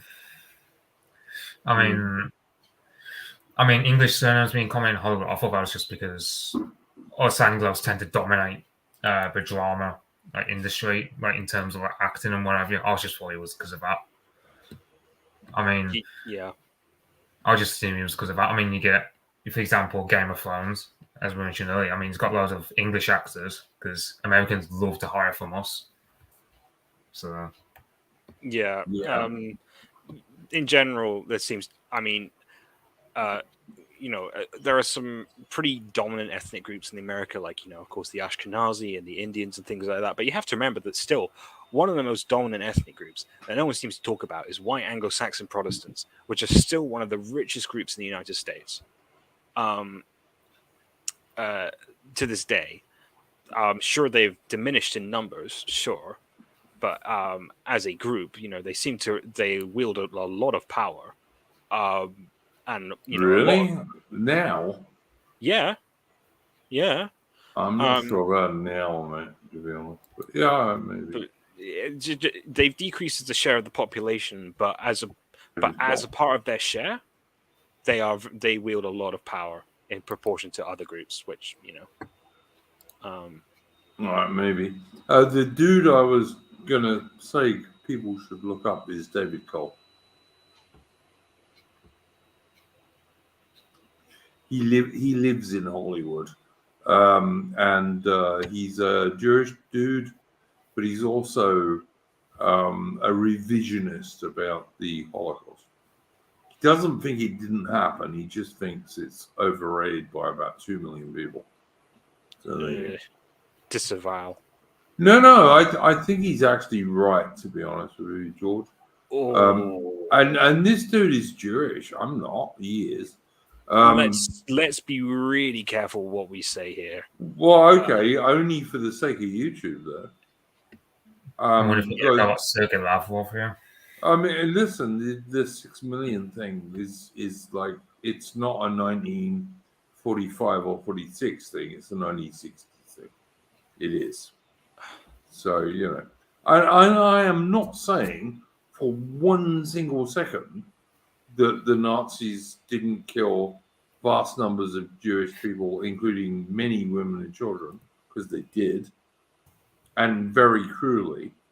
I'm not saying that for 1 second. I'm just saying maybe it wasn't 6 million. That's all I'm saying. I am going to be as silent as the grave on this, I'm afraid. All right. Well, there you go. You can be that. But, like, honestly, like, did they kill 4 million? Yes, certainly they did. Did they kill 6 million? Maybe not. But does that really make any difference? You know, does it really? If you're gonna, like, shoot women and children and babies in the back of the head, does it make any difference if it's 1 million more or 1 million less? I don't think it does. I think you're just an equal bastard. I'm just going to have to be I'm going to be very clear. I don't really want to remain on a stream in which we're going to be discussing this. Oh, okay. Yeah, this makes me quite jittery. Not going to lie. In what sense? Well, first of all, the powers that be, if they find the stream, okay, fair enough. Oh, totally agree. Yep. Okay. Yeah. I didn't say any of that stuff. It was all entirely lying. I don't think it makes any difference, honestly. If you're going to kill 4 million women and kids, you're a vile bastard, and I don't care if you killed another 1 million more. It's insane to me. It's just insane to me how you don't realize that. Like, kill 1 million women and children, and you're a scum. I'm just going to go with the chat here and say you're walking on eggshells. Yeah, all right, I know. And I just don't know. I really want to be. I really want to be part of that sort of conversation. It's just all right. Yeah, all right. I'm seeing where you're going. Cardamom, no, I won't, because I think he's a Nazi laugher, and I'm not a Nazi laugher. Sorry. Yeah. Someone said earlier he was debating Dick Spencer, and it's sort of like, sure, those idiots can talk to their heart's content about whatever. I don't care what Richard Spencer says. He's another gay guy who is ridiculous. Yeah, I am showing David Cole, Patriotic Archive. I reckon he's worth a watch. But he's Jewish, so, I mean, you know, he can't be that bad. I don't care about David Duke, Brian Borrow. David Duke is the guy who got himself a doctorate from a fake university, isn't he? Pretty sure he is. So I'm not going to go with any of that shit. See, this is where we always lose it. Like, I don't think Adolf Hitler was a good bloke. I made a comment on a stream the other day about Winston Churchill, in which I pointed out that Winston Churchill's dad did not drink himself to death. He died of syphilis, which he did. But I also pointed out that Winston Churchill's mother, who was an American millionaire's daughter, was little better than an upper-class whore. And then I pointed out that Winston Churchill, as a junior cavalry officer, saw a fair amount of action with the British Army. He fought with the Malakand Field Force on the northwest frontier of Africa. In the northwest frontier of India. And he got slagged off by most other British officers because he got himself a white horse, which, you know, is basically a way for you to get shot at and noticed. He took part in the charge of the 21st Lancers at Omdurman in Sudan. Now, that was a fuck up because the 21st Lancers charged a few hundred dervishes at Omdurman and didn't realize that just behind them was a dried up riverbed where there were thousands of more dervishes. So they charged into these few hundred guys and then spilled into this dried up riverbed where there were thousands of more dervishes. And like the 21st Lancers were basically fighting these guys, as the name would tend to make you believe, with lances and swords. And a quarter of the regiment were killed or wounded in that charge. And eventually they pissed them off with like carbine fire, but it took quite a long time. And they, like I said, they lost a quarter of the regiment. Winston Churchill took part in that. He also took part in quite a few battles in the Anglo-Boer War. Now, I am not a fan of Winston Churchill. I think Winston Churchill destroyed the British Empire because he was so damn stupid. But he was not a coward as a young man and a junior cavalry officer. He was quite a brave bloke, and he did not spend, in inverted commas, 6 months in the British Army in India and seeing no action. That's a lie. All right? Now, I'm very happy to slag off Winston Churchill for his feeble grasp of naval and military strategy and the many, many, many thousands of British and Old Commonwealth guys he got killed between 1914 and 1945. And he did, because he was a fucking idiot at that stuff. But he was personally quite a brave bloke. And I just believe in the truth, which is where I suspect I was falling out just a few minutes ago, where people were saying I was walking on eggshells, because you're not allowed to talk about the truth anymore. What you have to do is lie all the time. I'm just going to quickly just say what obvious disclaimer from me. I accept the general historical consensus of the estimated fatalities of between 6 million Ashkenazis and 5 million Slavs and other Europeans were murdered by the Nazi regime between. Yeah, and I absolutely do, absolutely agree with the generally accepted rules of what you just said, George. I agree with them too. And I think actually something that is often overlooked is actually that 5 million, because I think you know, I mean, of course, what happened to the Jewish people was absolutely horrendous. Agreed. But like, you know, there was also a whole heck of a lot of other people who were, you know, thrown under the bus by the Nazis and seemingly forgotten in the post-war narrative, who also suffered pretty horrendous lives. And I'm just gonna, that's my stance. And I'm not being ironic about it either. That's my general. I am being ironic about it, but I will totally agree with you. And I do actually mostly agree with you.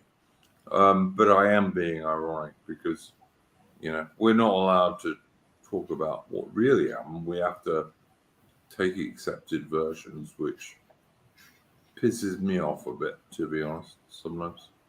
And as I said, I don't like Winston Churchill.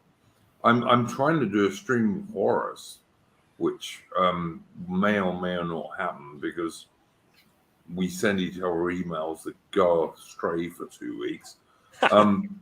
But I want to do a stream with Horace on Britain between 1919 and 1938, the Washington Naval Treaty and Winston Churchill, which I think will be quite interesting because Winston moved his position enormously all over the place during that time, depending on what job he had. And Horace has like toned down a lot of his stuff that he used to do a couple of years ago. And I think me and him are fairly close these days. He probably dislikes Churchill a little bit more than me, but not by much, because I really don't like Churchill at all.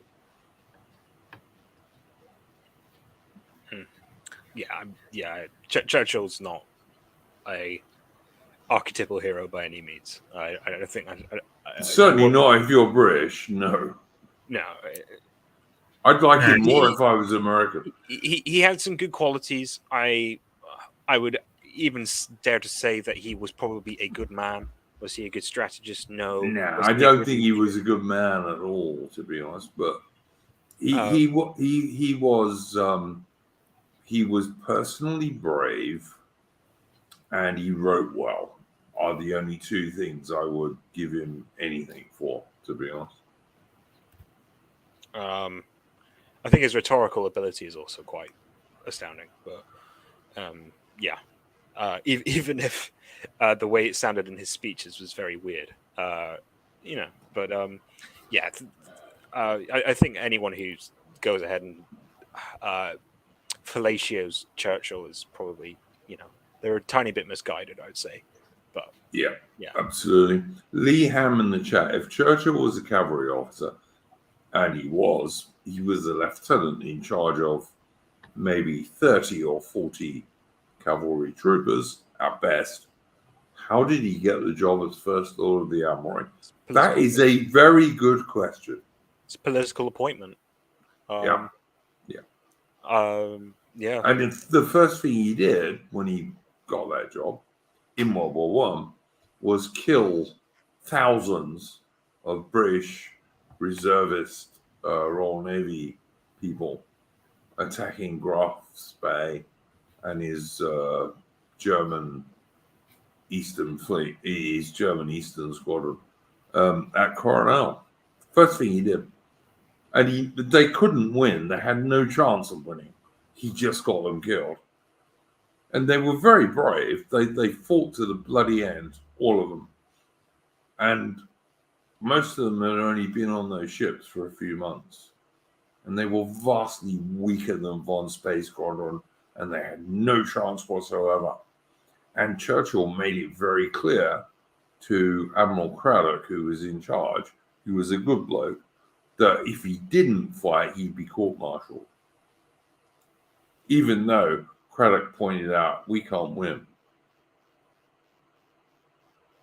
Churchill was a scumbag, in my opinion. Don't like him at all.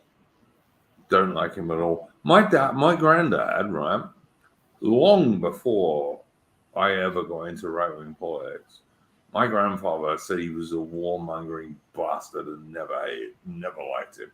And my grandfather was a soldier between the wars, a regular British Army soldier between the wars. And he had no room for Churchill whatsoever. Churchill left the Liberal Party in 1906 because it suited him to do so, and then went back to the Conservative Party later on because it suited him to do so. He was a scumbag. No room for him at all. And as in charge of the Armoury, he was a disaster.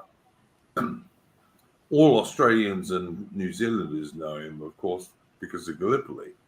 But 3 times as many British soldiers were killed at Gallipoli as Anzacs, which no one in Britain even remembers anymore, again due to Churchill.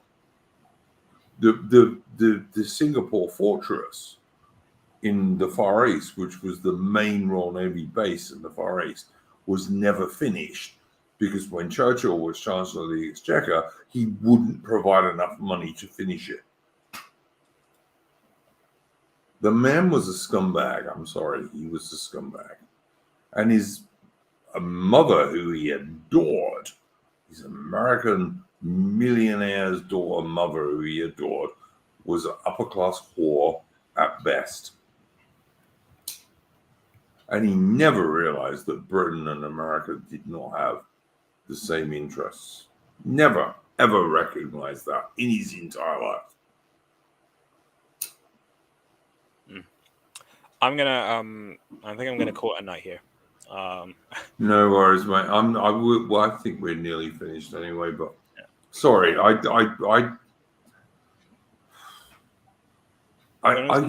get niggled when you're not allowed to tell people the real truth. Yeah, or speak your mind about something. Sure. Well, it's not speaking my mind. It's tell people the real truth. I mean, that was the real truth about Winston Churchill. Mm. I wasn't lying. Did anything I say there, was it a lie? I think so. It might be what is apparent to you, but it might not be what is apparent to anyone else. Or Well, if they don't know the history, George, if they know the history, anyone who knows the history will admit that what I just said was entirely true. Yeah. There are liberal,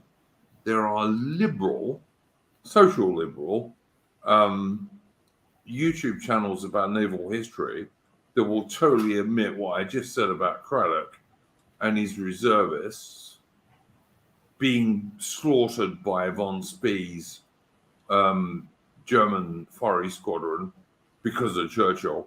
They will admit that that is true. Yeah, I don't really hold strong opinions on the subject either way. Because you probably haven't looked at it, which is fair enough. I'm going to hop off here. I'm feeling no worries, mate. Go away. It's 20-1 here. So. No worries, mate. I want to finish this anyway. Go on. All right, night, fellas. Thank you for coming on. Mitch, anything else to add? Because we're going to finish if you don't. I mean, I've just posted some on Discord about a bit of news about Ukraine, but aside from that, I've got nothing to add. Can't think of anything to say. So I might. I mean, I was planning on ending my time in the stream anyway by like 1 o'clock in the morning because it's like 20 to 1 in the morning now for us in the UK. So no worries, mate. It's 9:39 a.m. where I am. Started at 6, so there we go. What are we looking at? King Cole says, "Good stream, delete it." No, I'm not going to delete it, mate. I don't think I said anything. No, I'm not going to delete it. What am I going to delete this stream for? Because I said Churchill was a twat. I beg your pardon. No. Anyway, we are going to finish, as we always do, with a tune.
Okay, that was the Trafalgar March, which is obviously the March of the World Navy.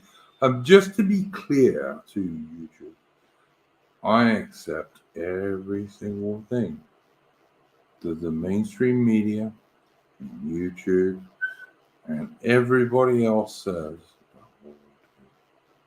Every single thing I accept. I don't disagree with anything. Everything you say is entirely right. I beg you to believe me that I really think that. Anyway, anything else to add, Mitch, before we leave? Nah. Good night to you and everyone else in the stream as well. Yeah. Thanks for joining streaming. Listen, if you have got anything you would like to shill, Mitch, send it to me in the Discord, and I will. Or you can say it now, but I will. If you send it to me in Discord, I'll put it in the description. For link, well, I mean, the only place where people can really find me is in Discord, where I'll just be reporting on the war in Ukraine and geopolitical stuff related to that. So, the only thing Although obviously you believe the Western narrative, 100%, of course, because I don't. Yeah, for legal reasons, I will not say anything about that certain historical event. That will not be covered. Exactly right. Exactly right. I mean, everything the Western mainstream media says is true, and they never ever lie. They're just entirely right. We all know this. We've seen it over the last couple of years with the China virus when they saved us from all dying with masks and lockdowns and all the rest of the stuff they've done. They're just wonderful, and I love them so much. Anyway, we'll see you next week, guys. So go well. And in the meantime, don't forget to subscribe to the channel. Let's go well.